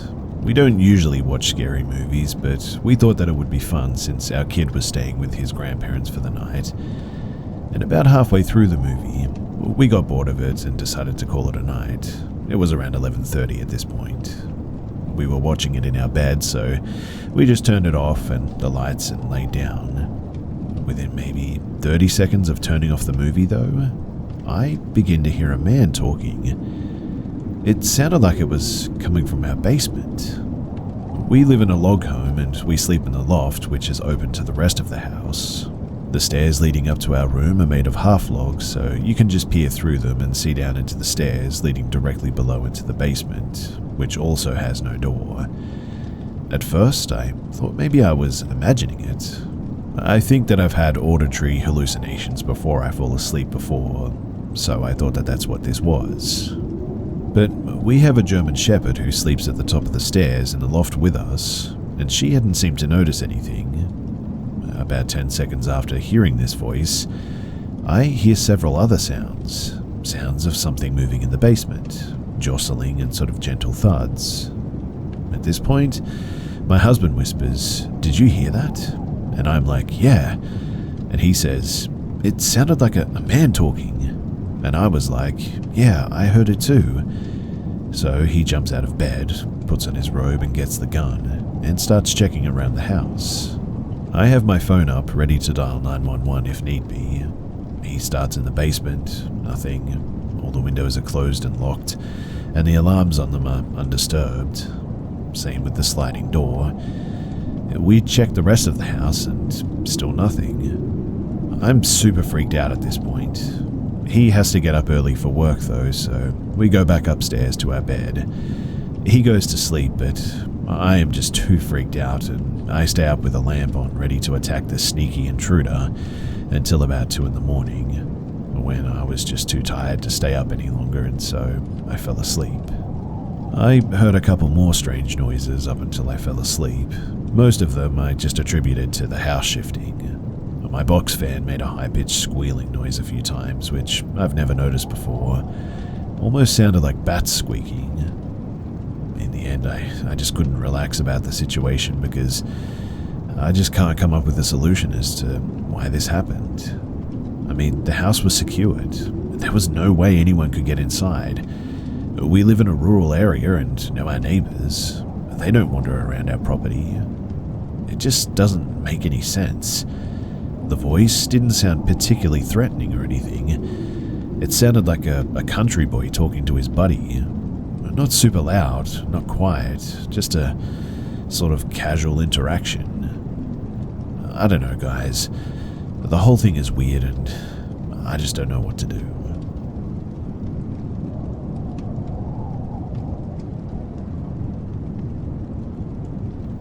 Back in the summer of 2020, I was traveling with my partner to Boise, Idaho from Colorado to visit his family and stay for a camping trip.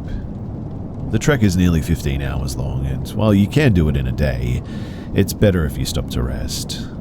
Having lived in Utah at one point in time, I was pretty eager to show him the natural hot springs in Spanish Fork.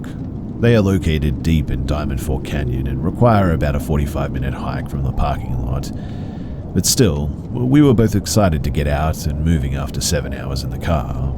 When we arrived at the first parking lot, however, the gate was shut and locked tight. A sign taped to the metal read "Closed, absolutely no access to hot springs, fines $2,000 max," or something to that nature. Obviously, we were pretty bummed.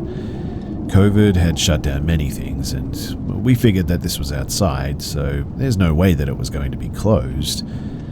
After some research on the government website, we discovered that a body had possibly been found in the springs and was likely the cause for the locked gate. Sad and tired of sitting in the car, we drove back down the canyon road to find a spot to camp for the night. Most of the more established campsites were closed due to COVID or were already taken for the night. This was fine though, since we prefer more dispersed camping anyway. So we picked a random spot to turn on as we drove closer to exiting the canyon. It was Road 338. Most of the road was a well-kept dirt road. We passed some promising spots near a creek and maybe 2 or 3 other people already set up for the night. We wanted to go a little further to see if there was anything with that wow factor.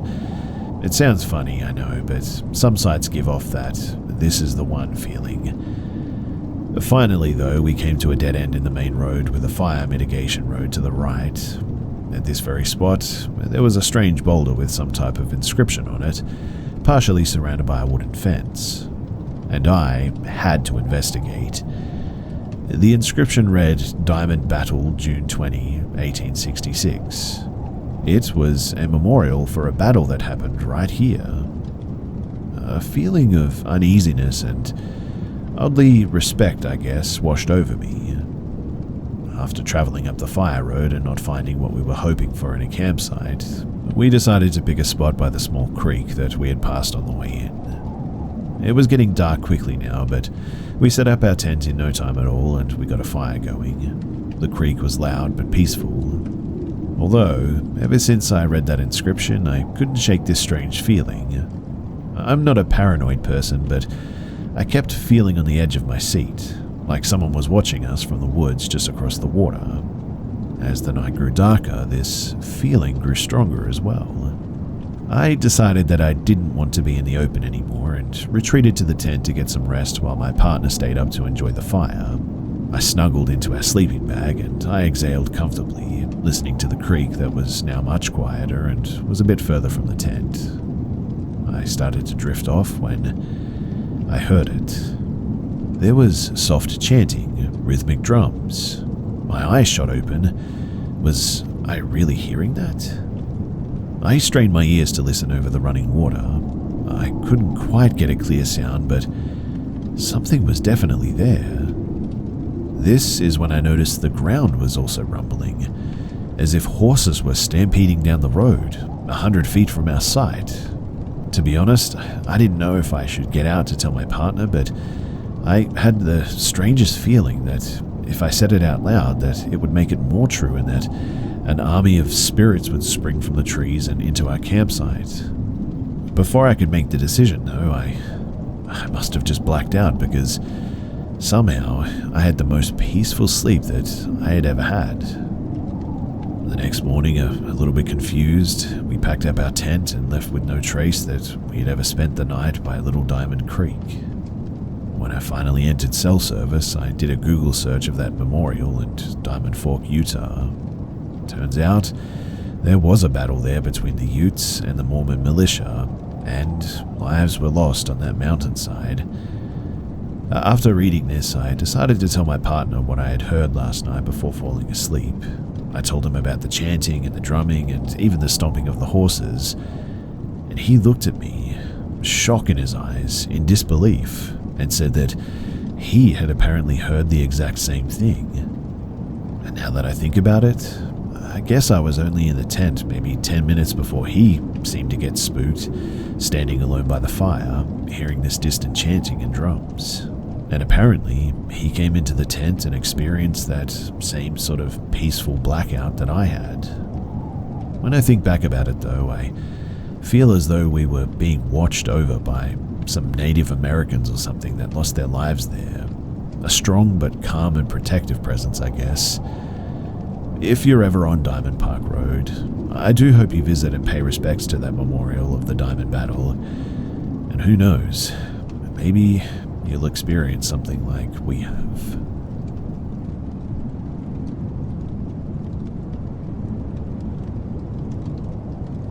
I want to preface this by saying that I don't know whether or not I actually believe in the paranormal, but what happened to me back when I was a kid was definitely abnormal, to say the least. I was 5 at the time, yet I remember it all clear as day. So I'll start by giving you a little bit of a layout of the apartment as I remember it. My bedroom was down a really long hallway, and the light bulbs in my mother's apartment would always burn out. I was used to it, and I wasn't scared of the dark at this point. That all changed that day, though. My mother's bedroom was on the opposite end of the hallway, next to the living room and in front of the bathroom. I was drawing in my bedroom, way past my bedtime, when I heard a knock on my door. I understood that I was found out, and I apologized before turning my lamp off. When suddenly, the doorknob on my bedroom door started shaking violently. I thought that my mum was freaking out at me again, and I was a pretty brave kid who didn't let myself get intimidated easily. So I walked right through the room and opened the door, but when I did, there wasn't anybody. I don't know. I was suddenly overwhelmed with fear. I don't think I've ever been this scared in my life, before or since then, yet I've had weirder things happen. I ran down the dark hallway, and the whole time I was under the impression that something was chasing me through the darkness, but I never saw anything. I got to my mother's bedroom, and there she was. I snuggled up to her while she was sleeping. Unfortunately, she had pretty violent nightmares that would sometimes cause her to punch holes in the walls, and to this day she punched me in the face a few times, by accident. I would have spent the rest of the night crying on her bedroom floor if she hadn't have woken up to comfort me. There's been a lot more things that happened in that apartment, including incidents with shadow figures, and I would be willing to share those at some point, but for now this will have to do. But I guess the reason why this whole thing has had such an impact on me is the fact that that door handle was absolutely going crazy right up until the point when I opened that door.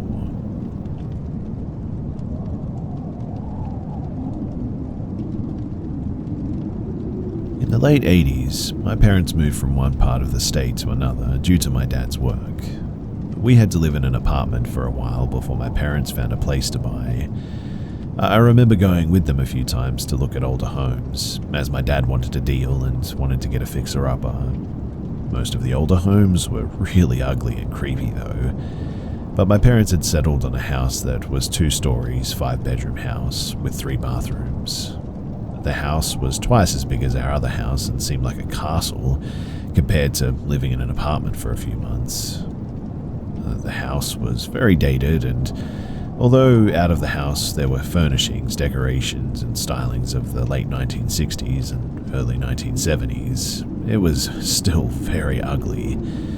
The same weekend my parents bought the house, we were all expected to pitch in and do things like tearing out the old carpet, painting, removing old wallpaper, and sanding down cabinets. There were a few times during the renovation period that my parents left one or a few of us kids there alone while they went out or went to the apartment to rest. Almost immediately, though, things started to happen in that house. Strange things at first, like a radio my parents kept there started playing music while we were working. It would turn off and on randomly. Lights would flicker, and if you were working downstairs, you would hear people walking upstairs. This happened so much that a few times I thought somebody broke into the house. After we moved in, things continued to happen. Some of the significant events were when my bedroom was upstairs and I heard someone walking up the stairway. At this time I was home alone and thought my parents returned. They hadn't. Another time I had heard a scratching at the window, and it sounded like a tree branch was rubbing up against the window, but there was nothing there, and no tree for more than 40 feet from that window. At one time, a few friends from school came over, and if you're walking up the stairs, all the way across there was a sort of wall of mirrors along the stairs, and my friend had saw a lady walking up behind her and thought that it was my mum and turned around to say hello, but nobody was there, and she screamed and literally ran out of my house. Another time, a friend had stayed the night and he slept in the room next to my room. He woke up to someone whispering next to his head in a language that he didn't know. He jumped up and ran out of the room. We looked around and woke up my parents even. My dad accused us of playing a prank, but he swore by it. Like I said too, my bedroom was upstairs and it was down a short hallway where my bedroom door was on the left, the bathroom door was on the right, and straight ahead was a guest bedroom. In the middle of the night, I woke up to hearing a motor running or something. I remember laying in my bed hearing the noise like so loud. I got up and opened my bedroom door and noticed that it seemed to be coming from the whole bathroom, and it was a hairdryer. And I mean, I rarely ever use that hairdryer, but it was in there because sometimes my sister would come upstairs to do her hair and makeup in that bathroom if the other one was occupied, as my parents didn't want us kids tying up their bathroom. The thing was, though, is that I can't remember the last time my sister was in there, and I don't remember that hairdryer being left out. My parents would often take long weekend trips back to our old city to visit friends and family, so when I got older, I was left home alone. They would take my sister, and my parents also often had foster kids, so they went along too. I would prefer it that way anyway, so I would order pizza and have a few friends over and rent a movie and all that. One of these weekends, though, I didn't get any sleep and I couldn't get any friends who wanted to stay at my house. I was stuck there home alone for a very long, sleepless weekend, and it all started the day that my parents left. I think they took an early weekend or something and left like on a Thursday morning, so when I got home from school, the house was empty, and that night, I woke up to footsteps upstairs. It sounded like somebody was walking across the upstairs family room, but not stopping. I grabbed a bat and walked out of my room expecting to find a thief or someone who broke in. But instead, all I found was an empty room. I didn't sleep that night. The following evening I was upstairs and my friends had just left and I was home alone again. I remember that I was sitting upstairs and I heard a loud boom. It sounded like something really big had fallen over, like something really heavy. I jumped up and started to call out for my friends Chris and Mike. I thought that it was them just playing a prank on me. I ran upstairs and most of the lights were off. The front door was locked and nothing had fallen over. I searched every window and door. I searched the whole house pretty much, and everything was locked and secured, and there was nothing amiss. I barricaded my room that night and locked myself inside. Later that night, though, my girlfriend called me and we talked a bit. I didn't tell her what was going on because I didn't want her to think that I was just some kid afraid to be home alone. But during that conversation, I heard really loud footsteps outside. I got really quiet and she was on the phone asking me what was going on. Then she said, "What is that noise?" I said, "You can hear that?" I said that I'd been hearing that all night, and she said to get out of the house now. I told her no, that it happened a lot. She stayed with me on the phone until about 4 in the morning, and eventually she just fell asleep. I started to fall asleep again too, but then the footsteps started up again. When I left my room at about 7 in the morning, I walked downstairs and found that one of the lights that I had left on, and I know that I had left that one on, it was now off. I quickly checked to see if the bulb had burnt out, but no, it had been switched off. The final night I was home alone, I had grabbed my dad's shotgun and kept it in my room with me. I was absolutely terrified. It was about 3 a.m. I was startled awake by what sounded like the garage door from the garage to the house. You know, the regular door, not the big garage door. And it honestly sounded like somebody just slammed it full force. And at that, I was absolutely sure that someone had broken into our house now. It made sense our car was gone and the house looked empty, so I grabbed the shotgun, put a shell in it, and walked down my hallway towards the stairway. I turned on the lights for the front room and there was a switch for it at the top of the stairs. The front room was empty, so I slowly made my way down the stairs and went over to the garage door. The door was locked. I looked at the front door and it was locked too. I went to the kitchen, turning on every light in the house, room to room, searching everywhere, including closets, under beds, you name it, pantry and washroom, everywhere. I ended my search in my parents' room, which was the furthest point in the downstairs. And when I was in my parents' bathroom, I heard, just above me, footsteps. Right above my parents' room was the guest room upstairs. I immediately ran upstairs, shotgun pointing as I ran. I burst that door open and found an empty room with an empty bed. I don't know how I didn't pull the trigger when I bust open the door, as my finger was on the trigger. I was absolutely convinced that somebody else was in the home with me. I know, it's bad trigger discipline, but like I said, I was expecting to find a murderer or a burglar in that room. I cleared the house twice, again looking absolutely everywhere.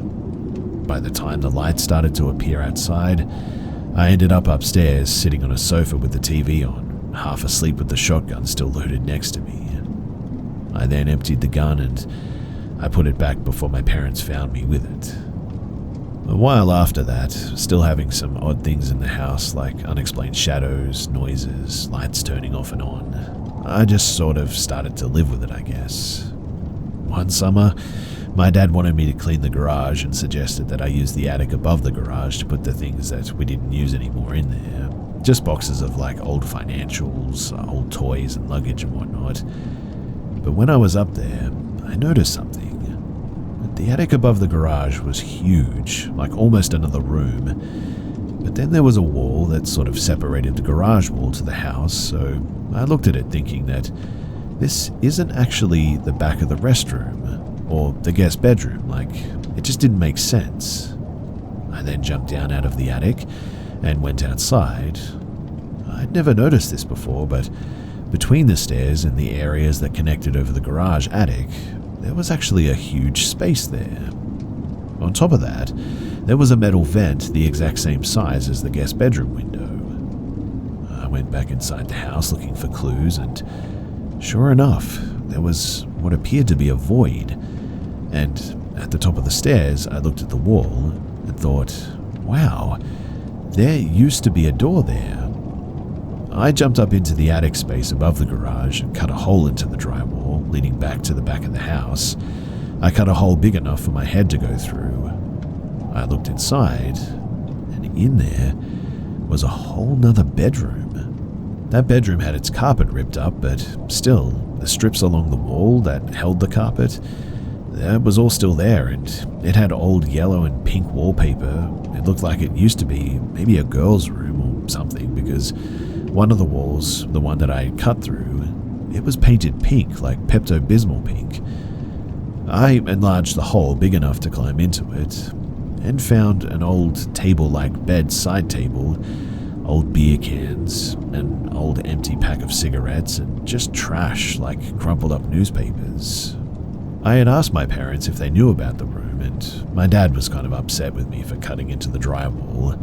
I had told him that there's another bedroom and excited about finding it. He said that he didn't want to open it and just leave it alone. I got the idea that somehow they knew about the extra bedroom, but for whatever reason didn't want to open it or deal with it or something. You see, my parents were very strict religious people, and any talk of ghosts, hauntings, or spirits was opening up an invitation to the demons to enter the home. I found out early on that I couldn't talk about things like noises, shadows, or footsteps without facing their wrath, even to my own siblings, because they would rat me out. I was already on really thin ice for not living up to their standards at this point. But anyway, my parents had a long-time foster kid who was just a few weeks younger than me, and one time I had found her sitting upstairs alone, and at first I thought that she had just gotten into trouble due to the way that she looked. It was like she was pale and almost in tears. I walked by and said something like, what did you do? What happened? She looked at me shaking and said nothing. I said, why are you crying? She said, I'm just scared, and I asked her why, and she said that she couldn't tell me. I thought that it had something to do with the reason that why she was a foster kid or something. I said, oh, okay, I understand. But as I was walking away, she said, do you think that there are ghosts? I stopped dead in my tracks and looked at her like, what did you just say? She looked scared and started to be like, oh, nothing, never mind. I came over to her and sat next to her and said, have you been hearing things or seeing things in this house? She looked at me like in shock and scared to say anything, like if she did, she'd get in trouble with my parents or something. I whispered to her, though, that I know what you mean, but we have to keep this a secret. I wasn't sure what my parents would do if they found out that we were talking like this. So we sat upstairs whispering together and sharing our experiences. She confirmed that she sees shadows outside of her bedroom window. She hears footsteps, she notices lights turning off and on, and she thought that she was going crazy or making it up in her head. I told her about all of my experiences and how the same things happened to me. I even told her about the times that I was home alone. And well, not too long after this all went down and my parents had to rush out of our old town due to a family emergency, and had said that my oldest sibling was going to come over and stay with me and the foster kid. By that time I was like 16, so I knew it was mainly because of the foster kid, so I just agreed. My parents ended up having to spend the night near the hospital or something, but they didn't make it back home, and my older sibling flaked on coming over, so I was home alone with this foster kid. Now, my parents had foster kids since I was a baby, so I grew up in that situation. I knew how to handle it, I guess is what I'm getting at. We ate dinner. I think it was microwave corn dogs, chips and sodas that night. She went to her bedroom as her bedtime was like 8:45 or something, and I stayed upstairs watching TV.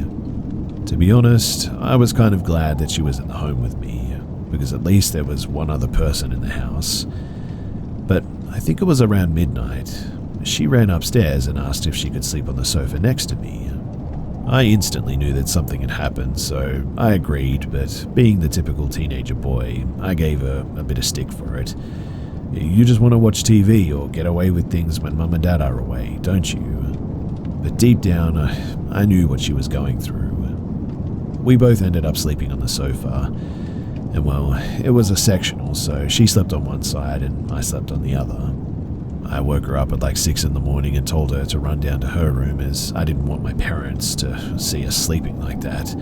Not that anything happened, but you know. Most of my high school friends knew about my house too, and for some it became a popular place to come and check out. Most of the time when they were there, nothing really ever happened. Well, there was this one time though. My dad was working out of town and my mum and sister and foster kids were out late with church people, I think. I was home alone and a couple of my friends came over and we were watching TV upstairs. We decided to raid the fridge at one point. We were all downstairs, and since we had paused the movie on the VHS, we were downstairs and, like I said, upstairs had no noise from the TV. But we all looked at each other together as we heard the footsteps walking across the room just above our heads. My friends could barely believe it, but I said, "Yeah, that's right, that's the footsteps that I hear all the time." They were all a little bit scared, but they thought that there had to be someone up there. So I said, "Come back upstairs and I'll show you." I showed them, and after that, one by one, they all wanted to get out of the house, especially one of the girls who was panicked so bad that she fell twice running out of the house. Now, this was all before Google and the internet like we know it today, so I had to go to the public library to look for anything about our old house, and I pretty much found nothing. I remember I even had to ask the librarian if there was a way to look up if somebody died in a house, and her reaction to me was like I was a stupid kid just annoying her. I knew that one of the homes in the block that my parents had once mentioned, that there was an old guy that lived there, one of the oldest, apparently since the 60s. So I found out which neighbor that was and decided to go and talk to him. One evening he was working on something in his garage, so I went over and started talking to him about the city, history, and how it used to look when he first moved in. Then once I got him talking enough where I felt comfortable, I asked him if something ever happened in my house. He was at first like, "What do you mean?" And I said, "Well, like if anybody had died there." He stopped what he was doing and said, "Well, what have you heard?" I said nothing, but told him about the closed-up room, and I didn't tell him about the paranormal stuff, obviously, but just said that it would make sense if something happened there. He looked at me very serious and said, "Well, a long, long time ago, there was an accident, and the family had teenage and older kids living in that house, but the accident involved a family member who didn't live at the house, apparently." He wouldn't go into details except that he said maybe ask my parents about it because surely they know more than him. Then he changed the subject and didn't want to tell me more about it. And to this day, I never found out what actually happened, or if even anything actually did happen in that house, or to somebody who lived at that house. Sometimes I do wish that I had more answers, but other times, maybe I'm better off not knowing.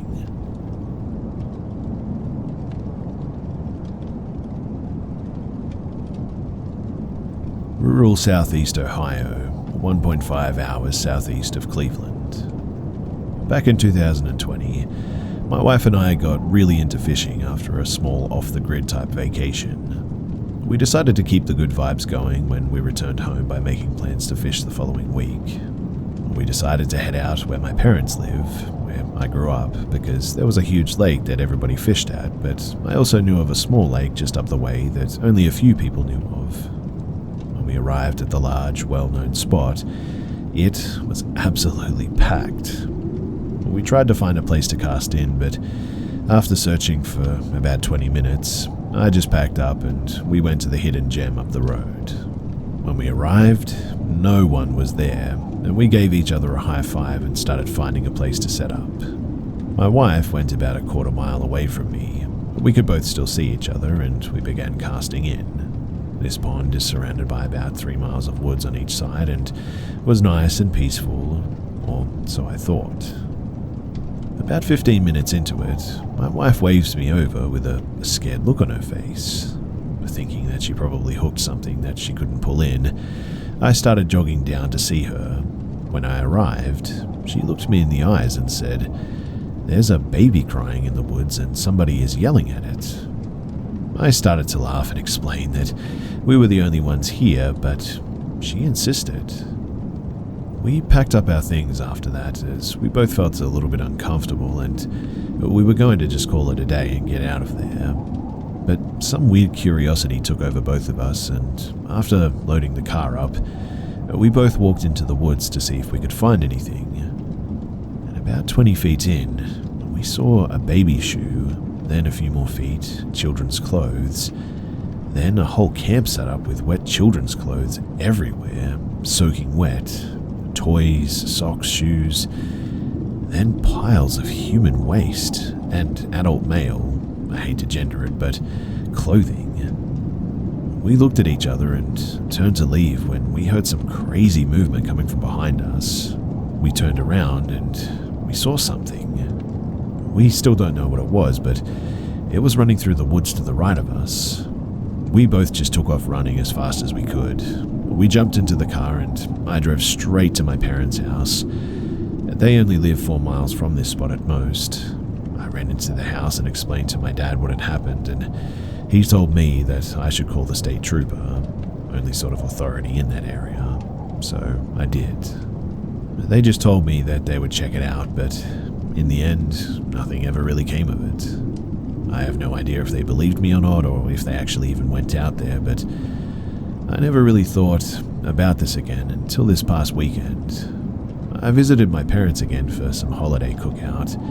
My grandparents now live on the same property after some health complications. And right when I was leaving at around 10 p.m, my grandpa looked me right in the eye and said, "Drive safe, there are people in the woods."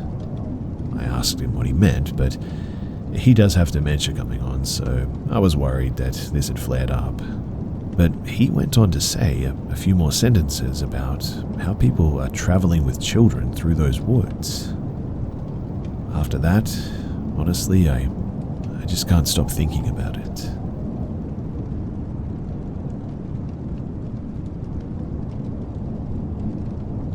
I, a 19-year-old female, have had this friend, 19-year-old male, who I've known for many years, but was never really close to. Recently, coming back from uni for summer, I went back home and stayed with my parents. There really isn't much to do in my hometown, except for hang out with friends and smoke and drink. So that's exactly what I did. While hanging out with my friends, I ran into the guy. His name is Saf, and Saf has always seemed like a chill guy. Typical 19-year-old guy who studies business, living off of daddy's money since he comes from a wealthy family. And as soon as we reconnected, we developed a closer friendship. We started hosting at his house, and my friends and I would go. When we smoked, he frequently brought up his fantasies of killing and eating someone. Of course, all of us being high would just laugh it off and considered it to be shock humor. However, he would never laugh while making these jokes, and we, my friends, had agreed that he was pretty creepy, but we chalked it up to him just being too high. That is, until I started hanging out with him alone. We have a pretty small friend group that hangs out nearly every day. Saf and I stay out pretty late after everyone's left, usually until the sun comes up, which is how we got so close, because it would just be us at the end of the night and he would drive me home. On one of those nights, though, we were with a group of friends and we decided that we would take some edibles. For context, we were at Saf's house. 3 hours into it, when all of us are pretty gone, Saf starts going on a tangent about how it would feel to pluck someone's eyeballs out. He starts going into detail, and my other friend asked him to stop talking because it was making him uncomfortable. He always did this, but this time he really went into detail, explaining imagery, etc. Someone quickly changed the subject, and the night went on. About an hour later, my friend and I decided to look at the fridge for the munchies. As we look in the fridge for stuff to eat, I feel someone put their arm around my neck, and I feel something quite heavy putting pressure on it. And as I look down, I realize Saf is holding a knife to my neck and holding my other friend with his other free hand. "What are you guys doing?" he asks. Keep in mind, we are all very high at this point. So I start laughing it off and going along with what I thought was a joke. As my friend and I answer him, I realize that he hasn't pulled the knife off of my neck yet, and that he was in fact holding it closer, to the point where I started to cough. Thankfully, the knife was very dull, but it was still a massive kitchen knife. As soon as I realized that he isn't letting go, I let out a scream, nothing too loud or alarming. I was hoping that he would also assume that I was joking. He then lets go and he walks away. The night goes on and we quickly forget about what happened. Saf offers to drive my friend and I home at the end of the night when everybody's left. My friend and I didn't have a car or money, so we accepted. On the drive home, we stopped at a red light. He had made my friend get out and check if the car was damaged because he had seen someone bump into it while driving. Neither my friend and I saw this, but my friend got out of the car anyway and checks. As he tries to open the back door to get in the car again, Saf locks it. The light has now turned green, and thank God it was only 5 a.m. because there was only 2 or 3 other cars around, but they all started beeping and swerving as to not hit the car or my friend. As my friend and I are yelling for him to open the door, he drives a couple of inches forward, putting the tire on my friend's foot. He then unlocks the door and watches my friend yell at him for being trapped under the tire. I look over to Saf and I see him hysterically laughing and putting the car into reverse for my friend to get in. Once we get back into the road, he starts driving like crazy, which isn't unusual, I guess, for him, but he was a lot more reckless that night. Now, before you all judge me for staying friends with such a weird and dangerous man, keep in mind that it had never been this bad before. He just said really weird stuff every now and then, but I honestly thought that it was an intrusive thoughts thing. I struggle with mental health and have the most vile and weird intrusive thoughts myself, so I thought that that was it. And as for the night I've mentioned, we were all really high on edibles, so although I was very weirded out, I thought that he must have just been super high, and so was I, so I convinced myself that I was just overreacting.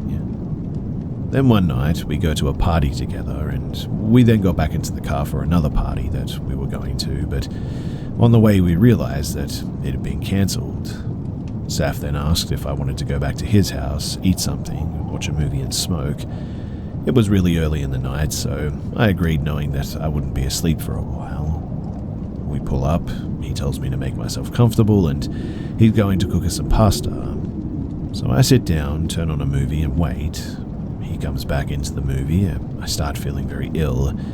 I mention this to Saf, and he says that it's probably just because I drank.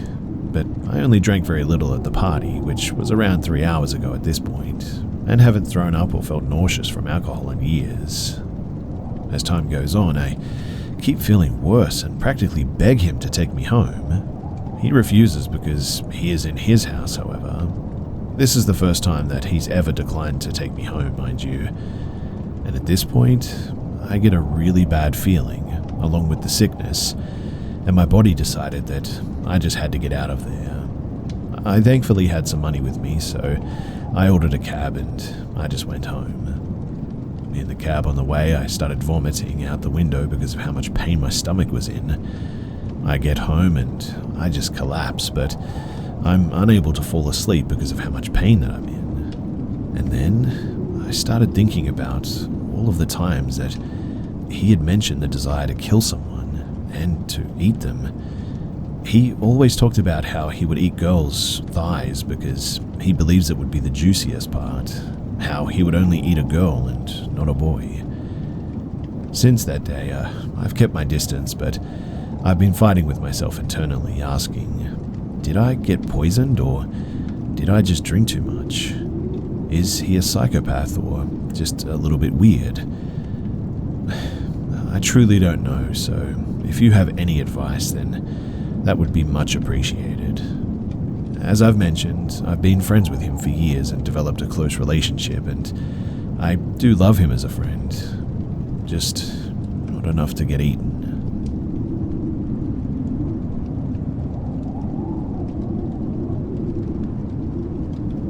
So I'm sharing this because I absolutely do not understand what's going on in my apartment at the moment. To give a little bit of info about myself, I'm the sort of person that likes everything in its place, and I'm very organized. I moved into this apartment maybe 5 months ago now, and it's not in a great area of my city. For example, just down the street there's a lot of drug dealing and muggings, etc. But anyway, 5 months ago I moved into this apartment. The neighbors are never there. There's just the owner, an old man of maybe about 70 years old, who lives in the apartment just above mine. And the first month was completely normal, except for the atmosphere in the neighborhood, of course, which was really bad and quite worrying, but I digress. The following month, however, I noticed that things had moved in my house. At first, it was a book not put back in its place, or one of my clothes on my desk chair in my room. At first, I thought that it was me who had moved it, and that the move and classes I had, I must have shuffled it around or something. But the more the week went by, the stranger that it got, until a week ago when I went back to my room and my bed was unmade, which is absolutely impossible with me. I've been doing it every morning since I was 10. I've spoken to my landlord about it, and he says that I'm probably in over my head, so he doesn't want to help me. So I'm asking all of you if you guys have any clues or solutions to find out what's going on. I have a sneaking suspicion, though, that somebody has access to my place and is coming in when I'm not around.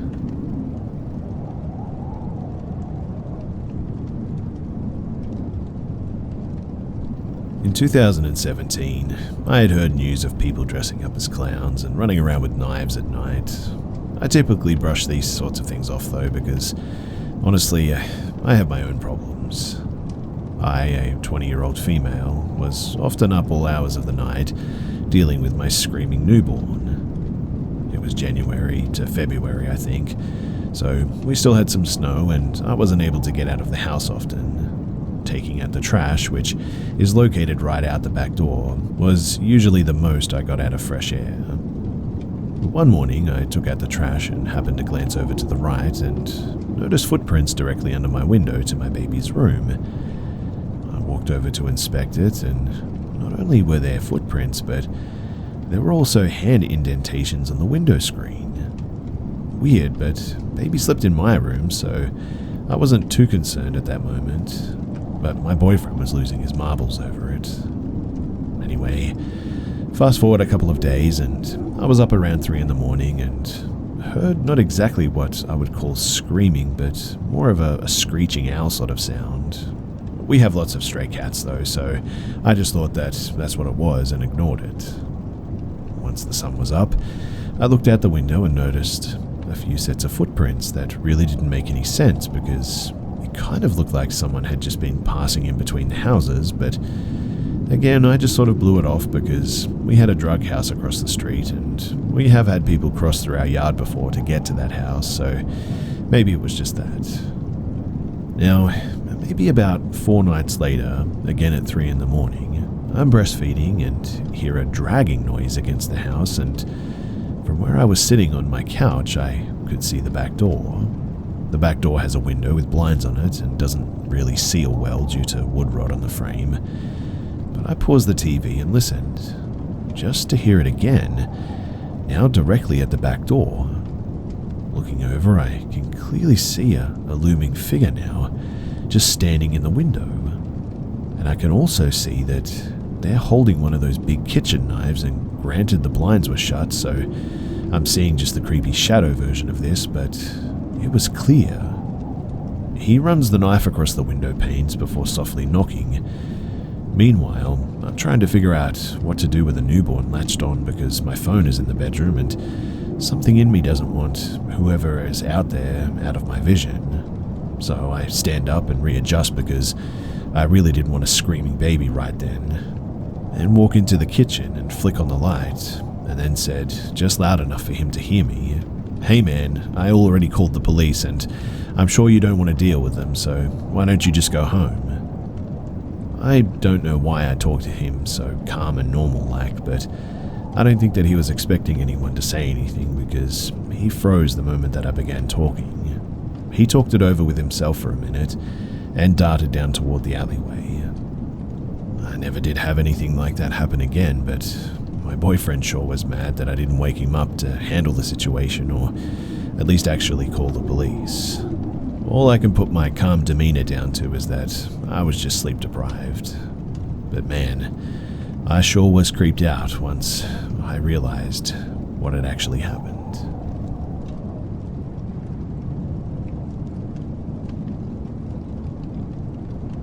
So my name's Natalia, but people call me Tali, and I'm a 20-year-old language student from Leicester, currently doing my year abroad in the south of France.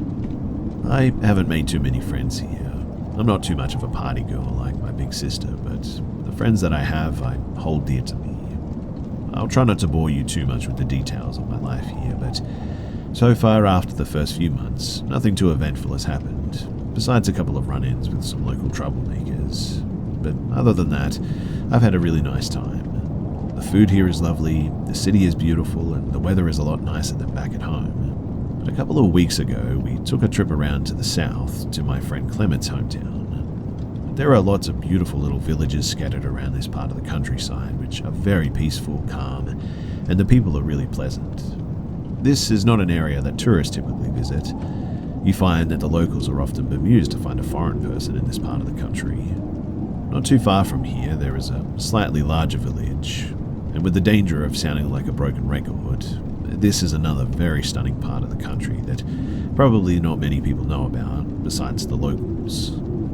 In the town, there's a Michelin star restaurant, and we decided to pay a visit here for my boyfriend Brad's birthday, his 23rd to be exact. And as it was now 2 years since we had met, it was nearly our second anniversary too. He had taken time off work to come to France to visit me, and we were glad to be spending some time together again finally. We booked a table for 4 in the restaurant, me, Brad, Clement, and his girlfriend, Jeanette. Initially, we had wanted to book into the restaurant's hotel as well. However, it was too dear for students like us, so we booked into an Airbnb instead on the outskirts of town. We enjoyed a lovely meal, and then sat outside drinking wine and smoking cigarettes in true French fashion. We then went for a late-night stroll through the town, enjoying the quaint little frog statue situated within the town. After we got too tired, we decided to head back to our Airbnb and rest for the night before we would head off to our next destination. Clement's girlfriend was Catholic and always wanted to visit Lourdes every year as a part of her faith. We eventually made it back to the room and had another glass of wine and a couple more cigarettes before we headed off to bed around 1 in the morning. Now, I woke up at around 3 a.m. to the sound of something scratching by the door or window. I couldn't really tell as I had never been here before. I wondered if it could have been a dog or perhaps another small animal like a cat maybe. However, the sounds faded away almost as quickly as they appeared, and I quickly drifted off back to sleep. Not long after, however, I was awoken again. Not because of any sound from outside this time, but because Brad had gotten up for the bathroom. I lay back down on the pillow and closed my eyes, but then a sudden sense of dread filled me up. I don't know how, but I had a feeling that somebody was just watching me. I looked around the room, with only the moonlight bringing in just enough light to see. I looked over to the window, which should have been closed via the shutter, but again, with Brad not being used to the life around here, had forgotten to lock it. And I could see it slowly being pulled open by a hand outside, its silhouette lit by the moonlight, attempting to open the window while holding something that I couldn't quite make out. I then heard what sounded like an old-fashioned camera shutter closing repeatedly. I hadn't heard one of these in many years, not since my grandfather would take family photos of us, but as I've heard this so many times before, it was unmistakable to me that that was the sound. What felt like an eternity passed by before I could bring myself to open my mouth and yell out to Brad. The person at the window, though, quickly began to climb down, and whilst briefly in the moonlight, I caught a clear glimpse of a very distinctive ring on the left hand. I didn't get a long look at it, but it did appear to be wooden with a distinct marking on one side. Seconds later, the assailant, whoever they were, was gone. Brad rushed outside to try and see who it was, but all he saw was an empty street, but he could hear the sound of footsteps becoming more and more distant. Obviously, we didn't sleep a wink the rest of the night. neither of us dared to. We checked out of the room as early as we could once there was sunlight as well. Clement and Jeanette, they went to get the car while me and Brad returned the keys to the lockbox. I messaged the host about what happened. Whilst he seemed sympathetic, he said that he wouldn't be taking any action against what happened. A few days have passed since then, and we still have no idea who tried to break in. Brad seems to think that it was the host, as they weren't too apologetic.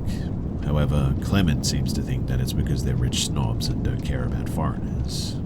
So I guess that we'll never likely really figure out who it was.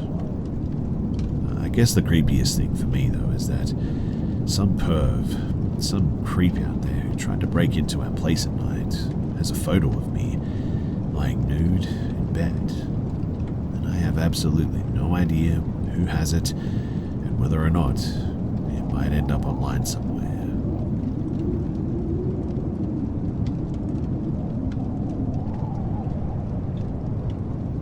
So, for some background on my family and whatnot, I'm a 27-year-old female and married to my husband, who is 31, and we have 2 children. Their names are Isaac, he's 8 and male, and he's from my first marriage, and Tiana, with my now husband, who's 5 and female. So, this whole situation started somewhere around May of 2022, when me and Isaac were at the local park, just doing our own thing. My son was just playing with some other child at the monkey bars when I saw this woman approach me. She had red hair, I'm pretty sure it was natural, and her face seemed tear-stained. I became concerned as I thought that she was crying. I proceeded to ask her what was wrong, if she was alright, but she just kept staring at my son. The more she looked at him too, the more she sobbed. Then, all of a sudden, she sprints to him running and screaming, "Michael!" She kept calling him that, and it obviously freaked me out. I mean, she was running to my kid and calling him a different name. My son and the other child, they got scared, and I approached them before she did, as I was faster than her. I then screamed at her to get lost, but she just stood there as I held my son, and she seemed pretty enraged. She then muttered some things, but I couldn't hear her as she stomped away. The other child's father and I talked for a bit, and he seemed alarmed by what happened too. He predicted that she was probably a grieving mother and that my son looked like the child that she lost. I was still disturbed, and so I took my son home. Since then, I've been a bit afraid to take any of my children to any public areas despite my husband's reassurance. But skip to June 2nd of 2022. I get a call from my school stating that a woman, who was a new volunteer for lunch duty, kept mentioning that my son was her Mikey Bear and that she's been looking for him for years. They told me that another volunteer who had been working with her reported this.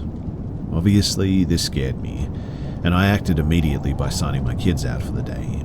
When I called the school the next day, I was informed that she was no longer there, so I was pretty freaked out. But skip to July 13th of 2022. It was Tiana's 5th birthday, and we decided to host it at a park in my in-laws' hometown. Everything went well, although I was pretty paranoid. It was somewhere around 9 p.m. when we began sort of tidying up, and as I looked at many oak trees behind us, I could have sworn that I saw her again. I screamed at the top of my lungs and started chasing after her, but she somehow got away. Ever since then, I haven't seen her, but I feel that this is just not the end of it. At this point, I'm seriously considering homeschooling my children because of everything that's happened, but I don't know. What do you guys think that I should do?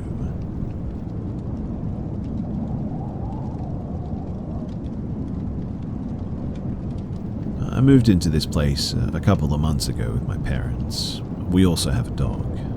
And a couple of weeks after we moved in, I tried to open the attic door. There's no ladder, just with a broom, as it was almost opened anyway, and it sort of halfway dropped, but seemed like it was being, I don't know, held up by something. I didn't bother and thought that it just could have been stuck there, but 2 weeks later I go back to look at the attic, and the door is in the spot that it was originally in. Weird, I thought. A month or so later, My dog usually doesn't have problems with me and my family leave the house, but now she does. She will hide under tables and start to panic, etc. And at night, I usually hear footsteps and loud bangs sometimes. My parents are deep sleepers and they don't wake up during the night, so I know it's not them. But when I wake up and go to check out the loud bangs, nothing has fallen. I don't know if I'm going crazy or if I'm just nervous about this new house, but I went all around my house checking any closets and crawl spaces. Didn't find anything. After that, I went to try and open the attic door, but it seems like it had been boarded up, like shut from the inside or something.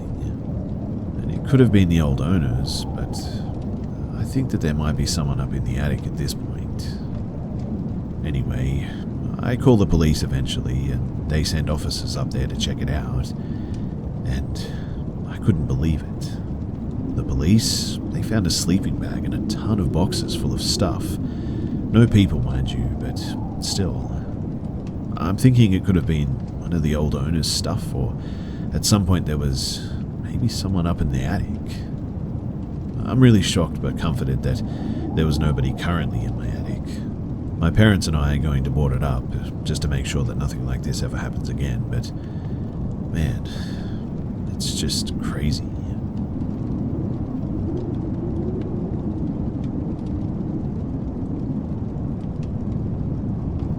My boyfriend, 23 and male, and I, 23 and female, recently decided that we wanted to take the new tent that we bought on its first trip. The tent was one that hooks up to your car to provide more storage space, and we were excited to try it out. We had planned a kayaking trip the next day at a kayak rental shop. It was supposed to be a nice, inexpensive, outdoorsy weekend getaway. But we tend to book things last minute, so all the state parks and professional campgrounds were full. This led us to a website that is essentially an Airbnb for campsites. The place that we chose was a 100-acre property just 20 minutes south of the kayak shop. All the sites in the area, it was described as having working bathrooms, showers, it allowed for campfires, and all the sites were car accessible, important for a car-dependent tent.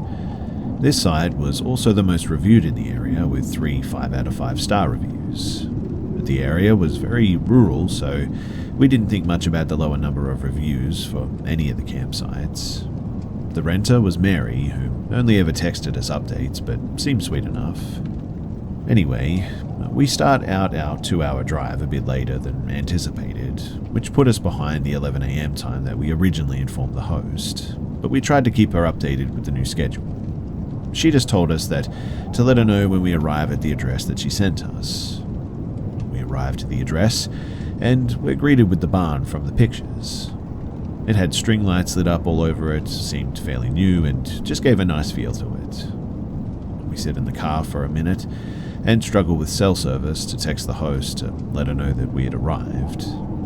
10 minutes after our text sends, a really sweaty man who appeared to be in his 60s pulls up in an ATV. He lets us know that he's the father-in-law to Mary, and she's busy taking care of the seasonal harvest and sent him instead or something.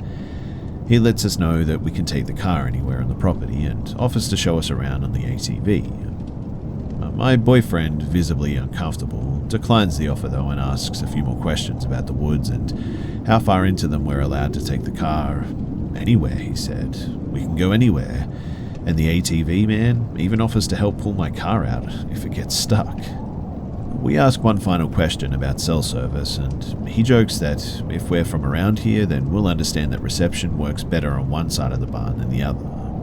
I am from around here and thought that it was funny, but once he said that, I realized he didn't have any ounce of an accent for here like he should, which was odd to me. Eventually he leaves though, and we begin exploring the property on foot. The barn has all the lights on in the middle of the day, and it looks nice and maintained. It's insulated and has a working kitchen as well. The only warning that we got was to not drink the water. It seemed like a place that would host maybe a small 50-guest wedding or something. We walked past a shed out behind the barn to get to the trails that ran through the woods. After going through a hike that my car would have never survived, we decided that it might be best to just camp by a small creek, and we chose a spot on the side opposite of the barn. We were still within walking distance, but we used my car as a sort of buffer to feel a bit more isolated. We choose our spot, and then we go into the main town to eat, and we walk around. We message Mary about the fire policy, and she tells us that they'll deliver a fire ring to the barn for us to take to camp. We arrive back at the barn about an hour and a half from nighttime. We drive by the barn, and the lights have been turned off. We assumed that it was on a timer as to not waste energy or money. We also noticed the fire ring had not yet been delivered. We start the grueling 30-minute setup in the sticky heat and reward ourselves with a sit in the air-conditioned car. We notice that it looks like it's about to rain, so my boyfriend and I pull out our card game and wait for it to pass in the car. It only lasted about 10 minutes, but it is starting to be sunset at this point. The tent held up nicely, so we felt okay leaving it for a second. And needing to use the bathroom, we start walking to the barn. As we cross the creek, we then hear what sounds to be like someone in the shed behind the barn. They sound like they're moving things around, a bit unsettling, but I tell my boyfriend that maybe they used equipment today and it's just sitting in there making the cracking cool-off noise the equipment sometimes does. We get to the barn in any case, and the lights are still off, but the fire ring is there. We go in and check to make sure the power is off, and it's not just the lights outside. None of the light switches will work. So we assume that the power is cut. Again, though, maybe it's just on a timer or something. No worries. We step out of the barn and get 10 feet away, and we then hear a hum in the distance to the opposite side of the shed, and the power to the barn is suddenly restored. Maybe it's the weather. We change direction to use the bathroom, and as soon as we step inside, the power cuts and the hum stops. I don't know why, but at this, I start to get a weird feeling, and I can tell that he has it too. I look to my boyfriend and say, maybe they're just watching us. I immediately follow it up with, no, that's a lot worse. We walk back outside, and the lights turn on. My boyfriend says that we probably should leave at this point, and I have the same gut-wrenching primal fear. We put the ring back by the barn since we had moved it 10 feet, and the barn lights start flickering. We briskly walk back to the car. The 30-minute setup was torn down in like 5 minutes, and we jump in the car and we lock it. I managed to get my car going pretty quickly, thanking God that the rain did not get my car stuck. We start toward the driveway, and just as we made it to the road, my boyfriend looks back and sees a man standing by the shed, just watching us. As soon as my car pulls off onto the road, we get a text from Mary letting us know that the fire ring is out by the barn. She also informs us that we're welcome to stay in the barn if the rain had messed up our camping experience. We arrive at a nice hotel, willing to splurge for the safety. At this point, it's 10 p.m. at the earliest. A sweet old lady checks us in, desperate for validation and just comfort from anyone. We tell her what had just happened to us at the campsite. She looks shocked. She asks us if we had seen the news lately, which we both respond that we hadn't. The lady tells us that couples in the state have been going missing, apparently. All of them had gone camping. 3 couples were truly missing, and one was recently found on the side of a freeway, pretty much slashed to near death. They are, at the time of sharing this, still recovering in the hospital. We couldn't find any articles about where in the state, but the look on the lady's face suggested that it was probably somewhere near us. We get to our room and text Mary to tell her that we're not staying anymore. All they send is, "Thank you for staying with us." We lock the door to our hotel room, and I just break down in tears. I will never forget that feeling that I got at the barn, the primal flight or fight feeling, and the feeling of just being watched like that. I feel it in my throat just sharing this too. I never, ever want to experience anything like that again.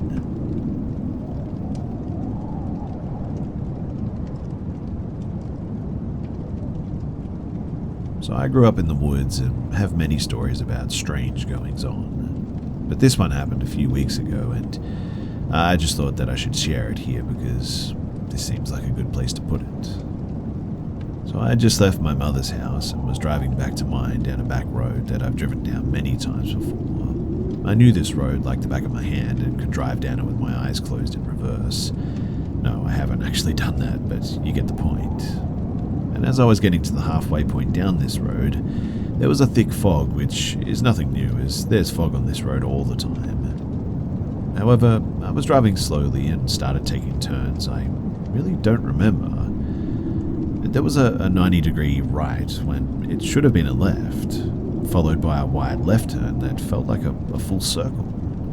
Then I drove straight for about 5 minutes with no hills or drops, and that road never has a flat section that long. There was then a left-hand turn up a hill, and as I was going up, all the hair suddenly stood up on my body, and I almost turned around, but I decided to keep going because, well, I really don't know why, to be honest. This is when I pulled my gun from my glove box and I had it on my lap. When I looked back to the road, some dude was just crouched in the middle of it. I slammed on my brakes and he didn't even flinch. I figured that it was just some dude going frog hunting or something, as many people on that road do just that. I honked my horn and the guy stood up, but he was massive, like at least 7.5 feet tall, thin as anything, and his arms were just way too long. It also looked like he didn't have any clothes on either. I laid on the horn again and clicked off the safety on my pistol just in case. He turned his head in what seemed like almost a full 180-degree turn. And his eyes, they had a predator glow, like a wolf or a cat, and I raised my gun and leaned out the window telling him to get lost. He took a few steps toward me, and I know that this was stupid, but I tried to pull the trigger and my gun just didn't fire. The hammer clicked, but there was no boom. At that, I whipped the car around faster than I ever have done before. I then just flew down the road at least 20 miles per hour over the speed limit. About 30 seconds after, I turned around and I realized that all of a sudden I recognized all the turns and the hills again. I was driving down the road like I had never taken that first right. I went back during the day and still don't know where I took a wrong turn. There are no side streets down that road that are paved, and certainly no straightaway as long as the one that I drove. I also went to the range a day or two later and put that same round in the chamber, and it fired, no problem. To this day, I really don't have any idea as to what happened. I also don't drive that way at night anymore. Please, tell me someone knows what I saw. None of my friends believe me, and even my mother doesn't. But I know that I'm not crazy. I know that this happened. I'll give any extra details that you guys need, but please, if you know anything about what might have happened to me, then do let me know.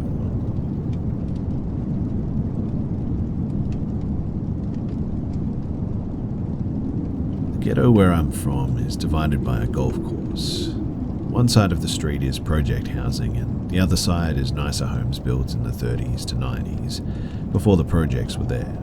I lived in a 1934 two-bedroom house, bright yellow tile. I was 26 and I lived with my girlfriend, who was 24 at the time. After living there a few months, my girlfriend started saying that she felt uneasy in the hallway, which was very small and had a crawl space in the ceiling. I brought my dad over to get up there and take a bit of a look because, there could be something scary up there. But he found nothing, just insulation. Anyway, a while later I took a nap for about 2 hours. My girlfriend in the next room was folding laundry after work. She comes to wake me up, shaking my shoulder. She asks how long I had been asleep for. I said a couple of hours, and she said, "So you didn't just walk through the house?" I said no. She said, "But I just saw you walk through the hallway."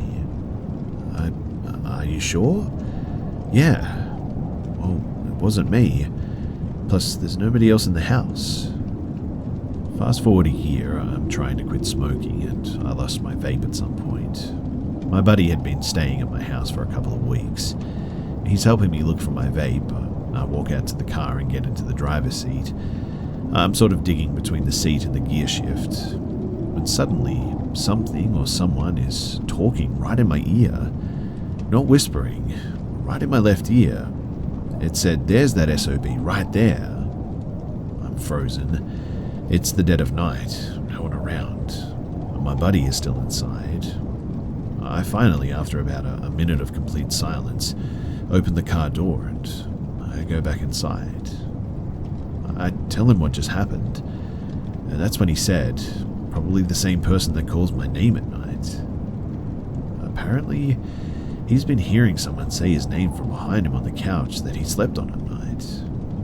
I'm creeped out by that, but not enough to move. I mean, the rent was great, and I was not easily shaken either. Fast forward a few months, though, my mum comes over to pick me up to go shopping. I throw on a shirt in front of the hallway and say, "Hey, how's this for today?"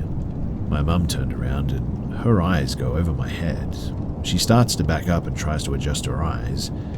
I said, "What?" She said, "A black shadow just went up the wall behind you and into that room." And I remember thinking at the time, oh, so there's now that too. Fast forward to a few months later, I'm watching TV in the living room with my buddy when we hear a loud bang and we go into our kitchen and all the cabinets are open. There was also a single jar of Nutella on the floor and a huge punch hole in the wall beside the refrigerator. That one was definitely interesting, for a lack of a better term, but I'm still not leaving. Fast forward a few more months. My buddy moved out. My girlfriend and I have broken up and she moved. I was living there alone for the first time. I go to lay down one night and my bed was freshly made, so the covers were tight. I cut the light off and I laid my head back, when suddenly there was pressure on each side of my feet, like something has one hand beside each side of my feet and was pressing down as if to look over top of me or something. It lasted all of 30 seconds before I sat up and I cut the light on again. When I did, there was nothing there. Still though, I refused to move at this point. Fast forward again somewhat, I get a new girlfriend. She starts sleeping over, says that she sees faces in the mirror in the hallway. I'm like, yeah, weird things happen here. Nothing has ever tried to harm me, so I stay. This goes on for a couple of months until one day I come home to my girlfriend on the porch.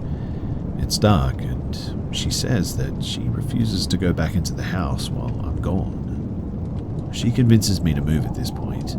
I'm in love as well. I wanted her to be comfortable. We're in our new house and I'm on my laptop one day going through old photos and videos taken at the old haunted house. And I find videos of myself being recorded from my laptop, but I'm not pressing record, and I don't remember anyone taking these. It was videos of me watching TV, working out, leaving my bedroom and walking through the house. It stops on its own. All the videos were about a minute or so long, but it was really weird. After this too, I went to the courthouse and found records where the owner and also the town sheriff had apparently died there of old age. And the community seems to believe too that there was a brothel there at some point due to a red light on the porch or something. I'm sure that that was just a rumor, but one of the neighbors said that someone had actually shot themselves in that house, but apparently there was no record of it. I could just go on and on too about other instances in that old house, but I've gone on long enough. It was 2009 to 2013. The rent was good, and to be honest, I kind of wish that I had never left. Anyway, all the events in that house are definitely something that I'm going to carry with me.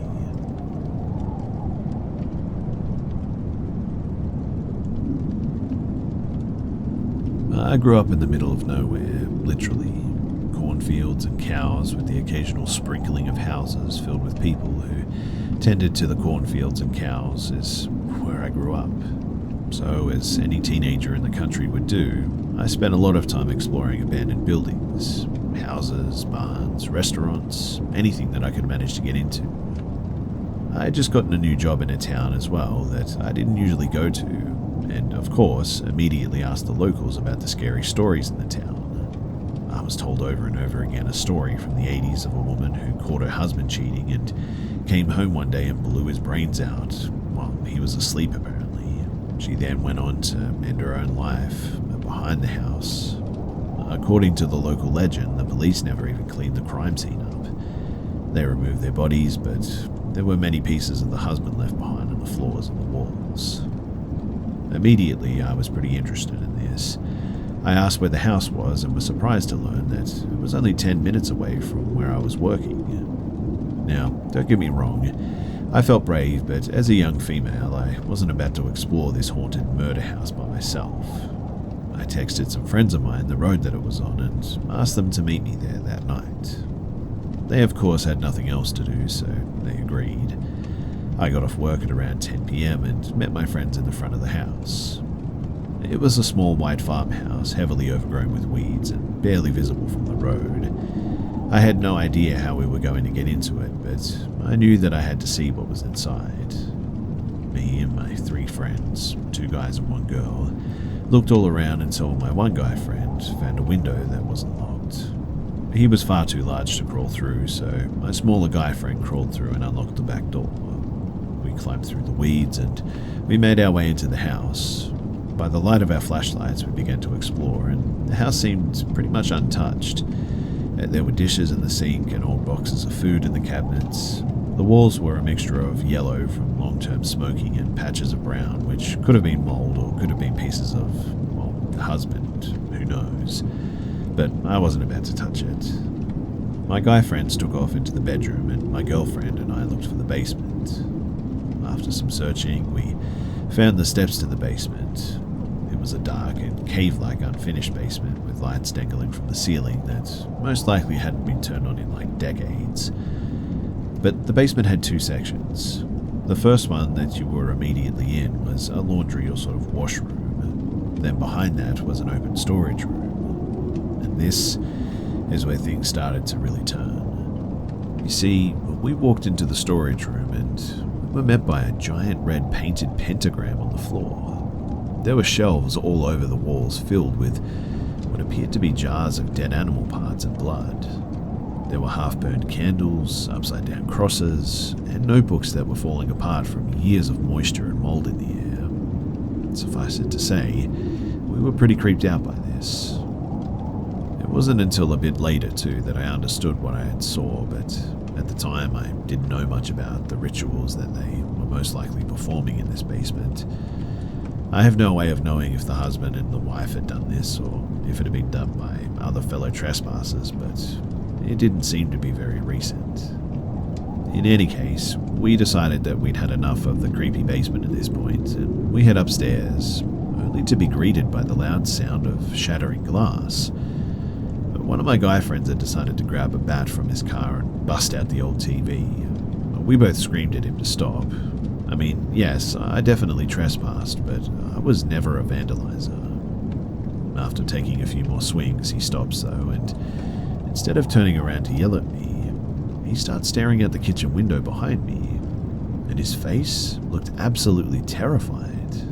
Thinking that he was messing with me, I tell him to stop being weird, and we needed to leave before the cops came and saw this mess.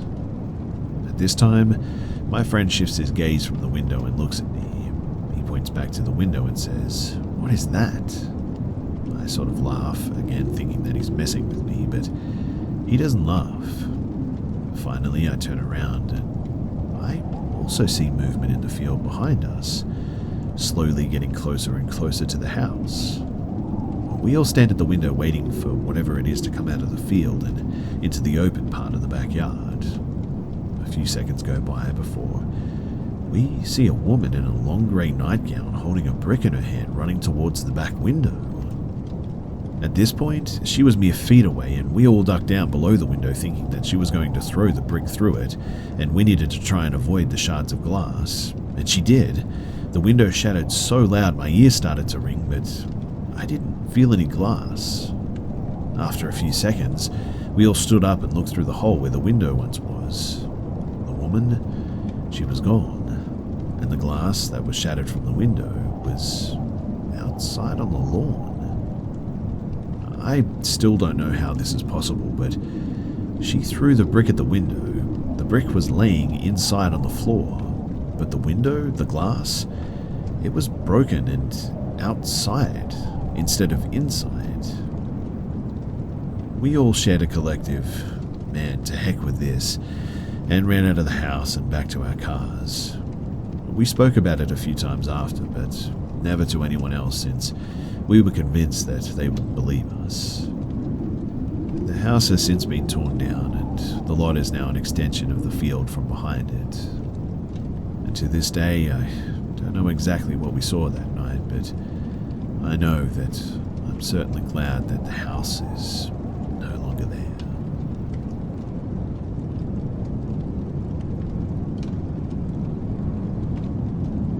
I was at a warehouse party that is used as an underground venue. I had a couple of drinks and was chatting with a few people when I saw a friend of mine. John and I had been friends since middle school, in my 30s now, and our friendship only deepened after we graduated from high school.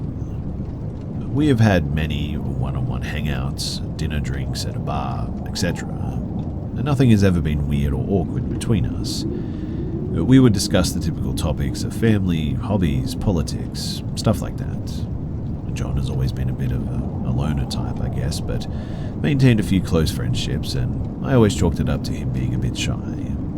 Overall, I just perceived him as a good person and one of the few male friends that I could trust. Anyway, we engaged in conversation and everything was going completely as usual. Then he randomly mentioned that he was jealous of me. This took me aback, as at the time nothing was particularly great about my life. Low-wage job, no serious significant other, a terrible car, etc. But I began questioning him about why he would be jealous of me, and several times he tried to change the subject. I kept pressing him. He sounded depressed, and I thought that he needed to open up or something. He goes on to say that he's jealous of the way that I interact with people, how naturally it comes to me, how I always have a positive energy about me, and how I genuinely care about things. I tell him, well, there must be something you care about. But he proceeds to tell me that he doesn't care about anything or anyone and never has. That all of his friendships are based around similar hobbies, but he genuinely doesn't love or care about a single person that he's ever known. I was very disturbed at this point, as I could tell that he was being completely sincere. I asked, well, what about Carlos? Carlos is a mutual friend and the person that I thought to be John's closest friend. He replied, even Carlos? I kept asking him different questions, like, not even your mum or your sister? And he was like, no, I don't care about them. I don't hate them, but I don't love them. I never have. This conversation carries on for a good 30 minutes or so. He describes his thought process about a myriad of things in life since he was a child, basically devoid of feeling and knowing that he was different from others. John and I have taken psychedelics many times, not together, so I asked him, what do you experience when you trip? He replied, oh, visual hallucinations, but mentally all my trips are the same. They're just very dark. I don't have euphoric love or other bliss feelings that some people describe. I have dark fantasies. He goes on to say that he has a proclivity for violence, and that it is the only thing that he thinks about that makes him feel anything at all. Then he tells me that he's also killed someone. At this point, the room is spinning around me. I'm utterly terrified, and had been for a while, and was silently screaming in panic. I didn't feel threatened by him, but I could tell that he was being completely sincere. I've known him since we were kids. He was calm. My eyes were darting around the room, though, when they weren't met with his, looking for an exit alibi. He starts in on the details of the murder. Apparently he shot a man in the head, a stranger who was unsuspecting. He didn't go into much detail. He was apologizing to me profusely between every detail that he did tell, saying that he deeply regrets telling me all of this about himself, that I'm a beautiful person and that he can't believe I'm the one that he confessed to. he mentions many times that I'm the only person that he's ever told any of this to. He also tells me that he doesn't regret it. He then says that he's going to end it all now that he's admitted this to me, and because all he wants to do is kill people. He then says that he's going to end himself now that he's admitted this to me, and because all he wants to do is kill people, particularly strangers. He then says that if he doesn't end himself, that he'll do it again. We discuss therapy and other options, but ultimately he says that he's going to do it, and now I know why. This entire conversation lasted about 2.5 hours. At the end, he swears me to secrecy and tells me that I've been a good friend and gives me his last goodbyes. And now, I'm sure you're wondering, did he actually follow through with it? Well, no, he didn't. And I ended up confiding in a few mutual friends, basically stating, stay away from John. I didn't go to the police as John told me that I was the only person he'd ever confided in. But one of my friends who I confided in did go to the police. I don't think anything came of it in the end. John reached out to me several months later telling me that he desperately wanted to kill again. The desire was so strong and he wishes that he could just do it to himself. I blocked him after this, on everything. But I did run into him at another party about a year later, and we exchanged greetings like nothing weird had ever happened between us. It was the strangest thing, and I dread running into him again.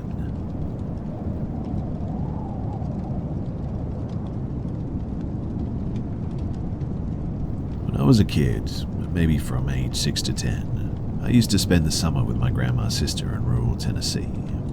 I called her Auntie John. Most of my family live in rural areas too, but Auntie John's old place was like an hour from the nearest grocery store, on an unpaved road, well water, and you get the picture.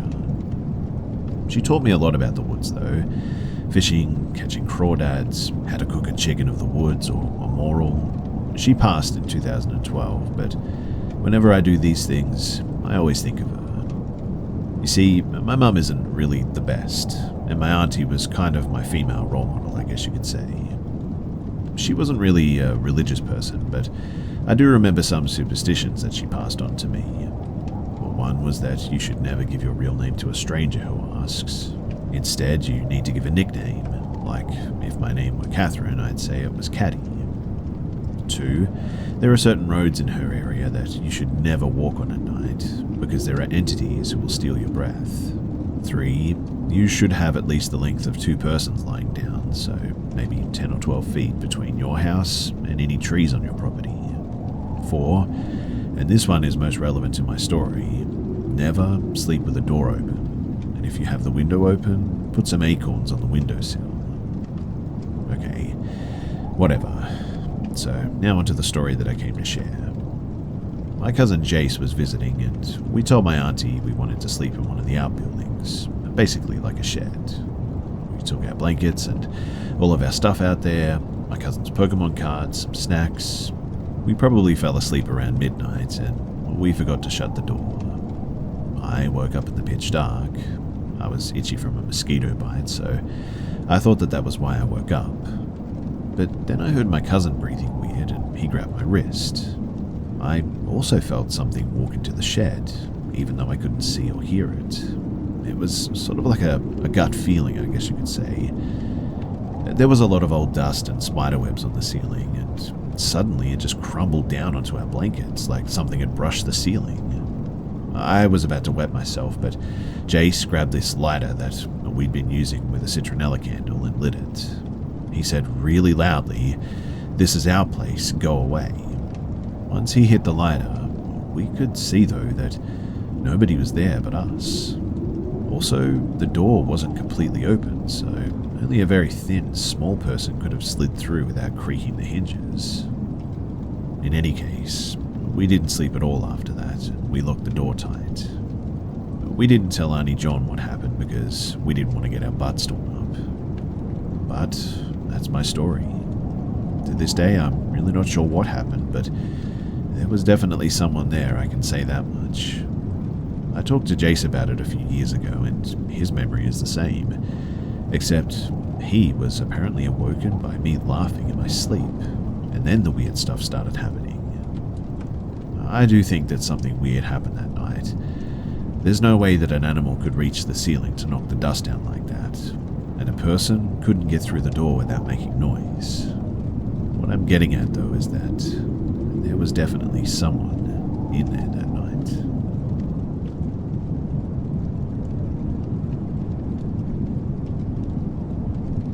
When I was younger, my family and I used to live in this townhouse neighborhood.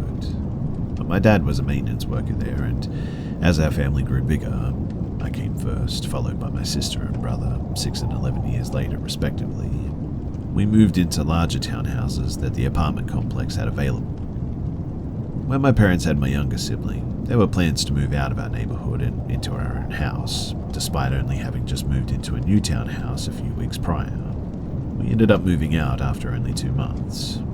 While living there, I ended up having a reoccurring sleep paralysis dream of this thing that would come out of my closet. The best way that I could describe it was that it was very lanky and had glowing white eyes, and it never made any noise.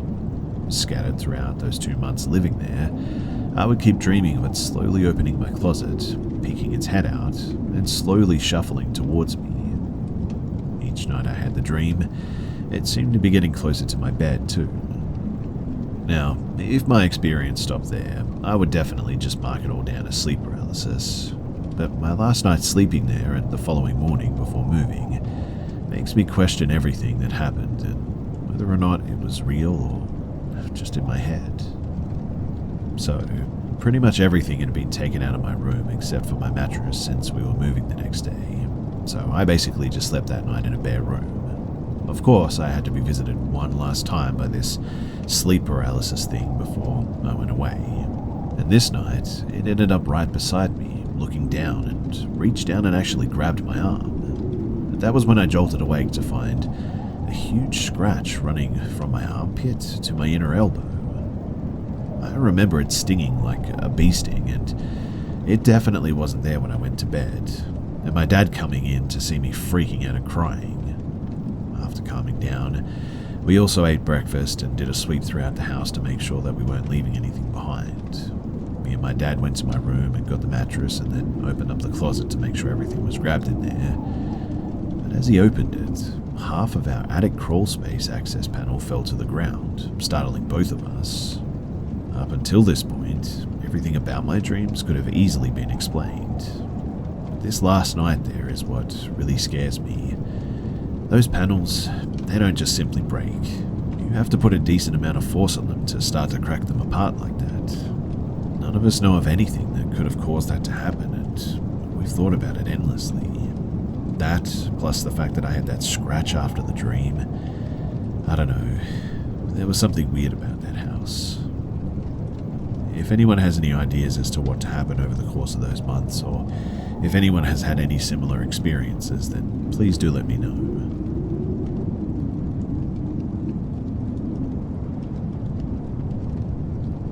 This is something that has been on my mind for quite some time, and after finding this place, I thought it would be great to share my experience.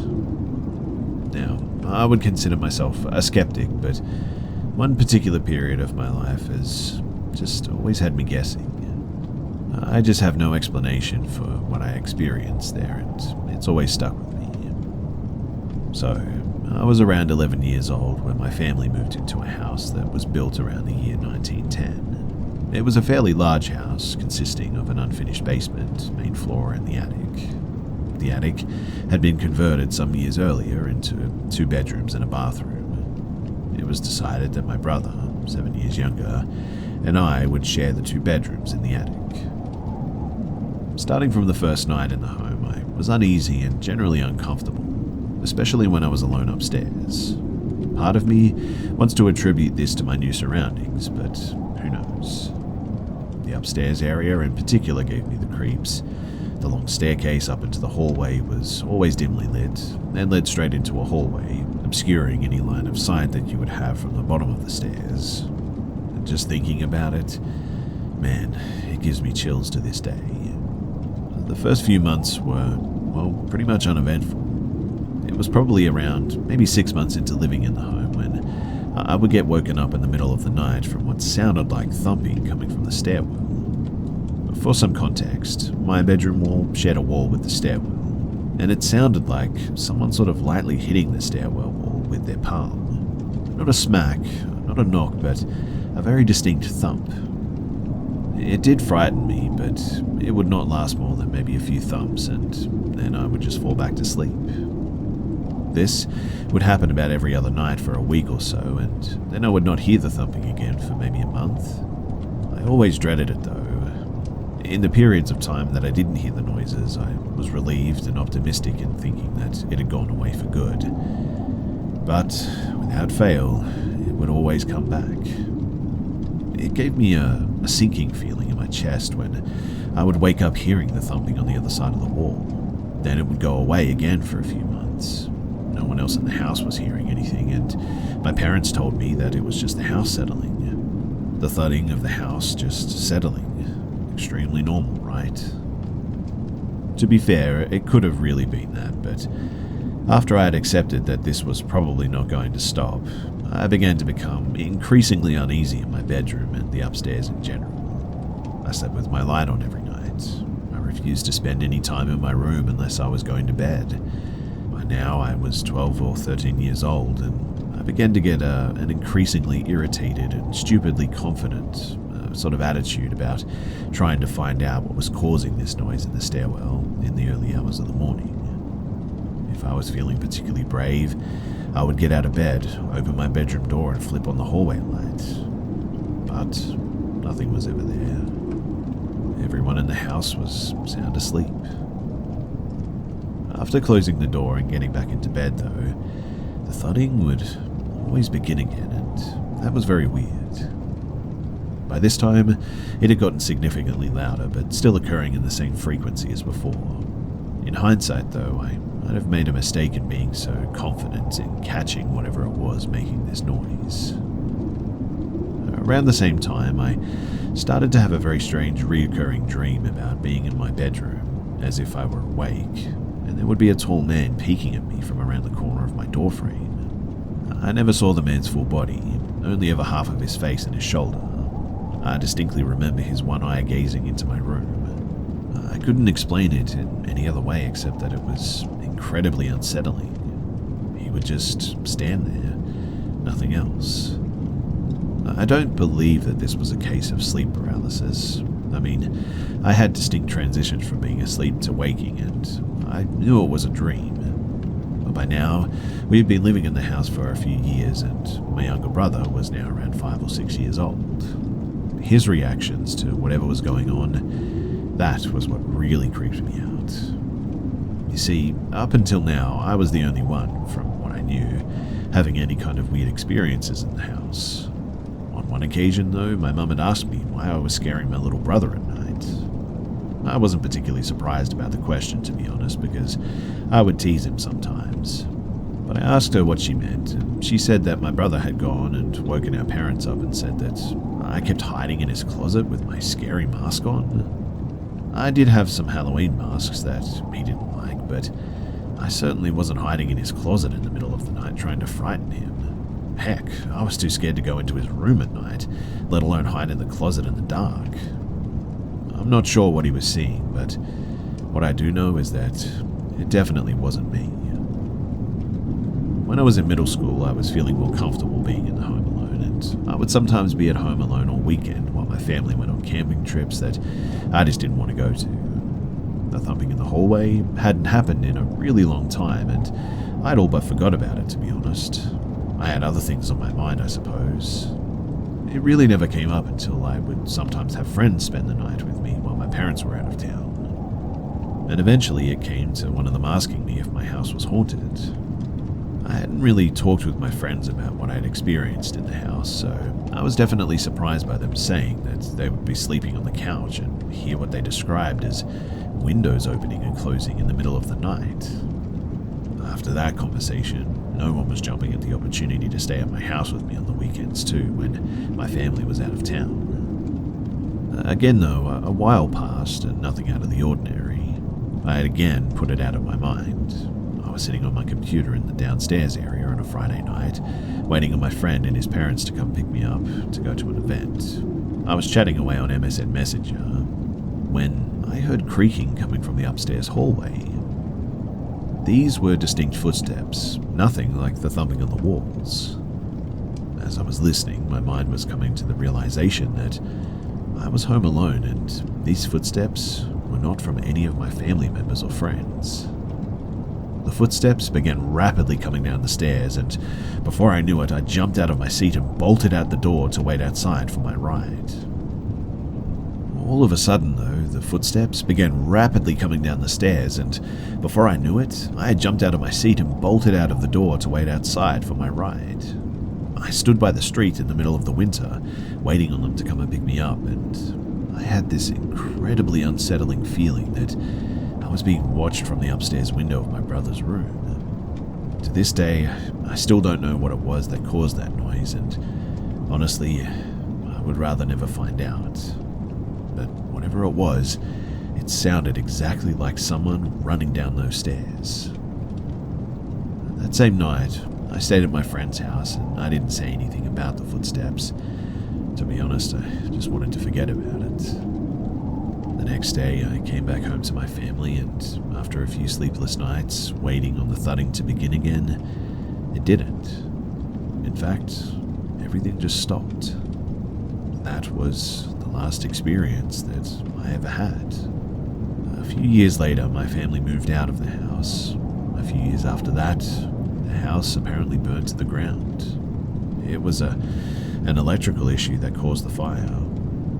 Every once in a while, I'll share things with my brother too that he will confirm that even with him being so young, he can distinctly remember being creeped out by that house. I'm 31 years old now, and I still don't know what I was experiencing in that house. I can't explain any of it away, and I'm confident that it was very real. And I haven't had any similar experiences since I heard those footsteps. If you've stuck with me to this point, then thank you for sticking around. And I guess what I'm looking for is anyone who might have had similar experiences to the thumping and the peeking man.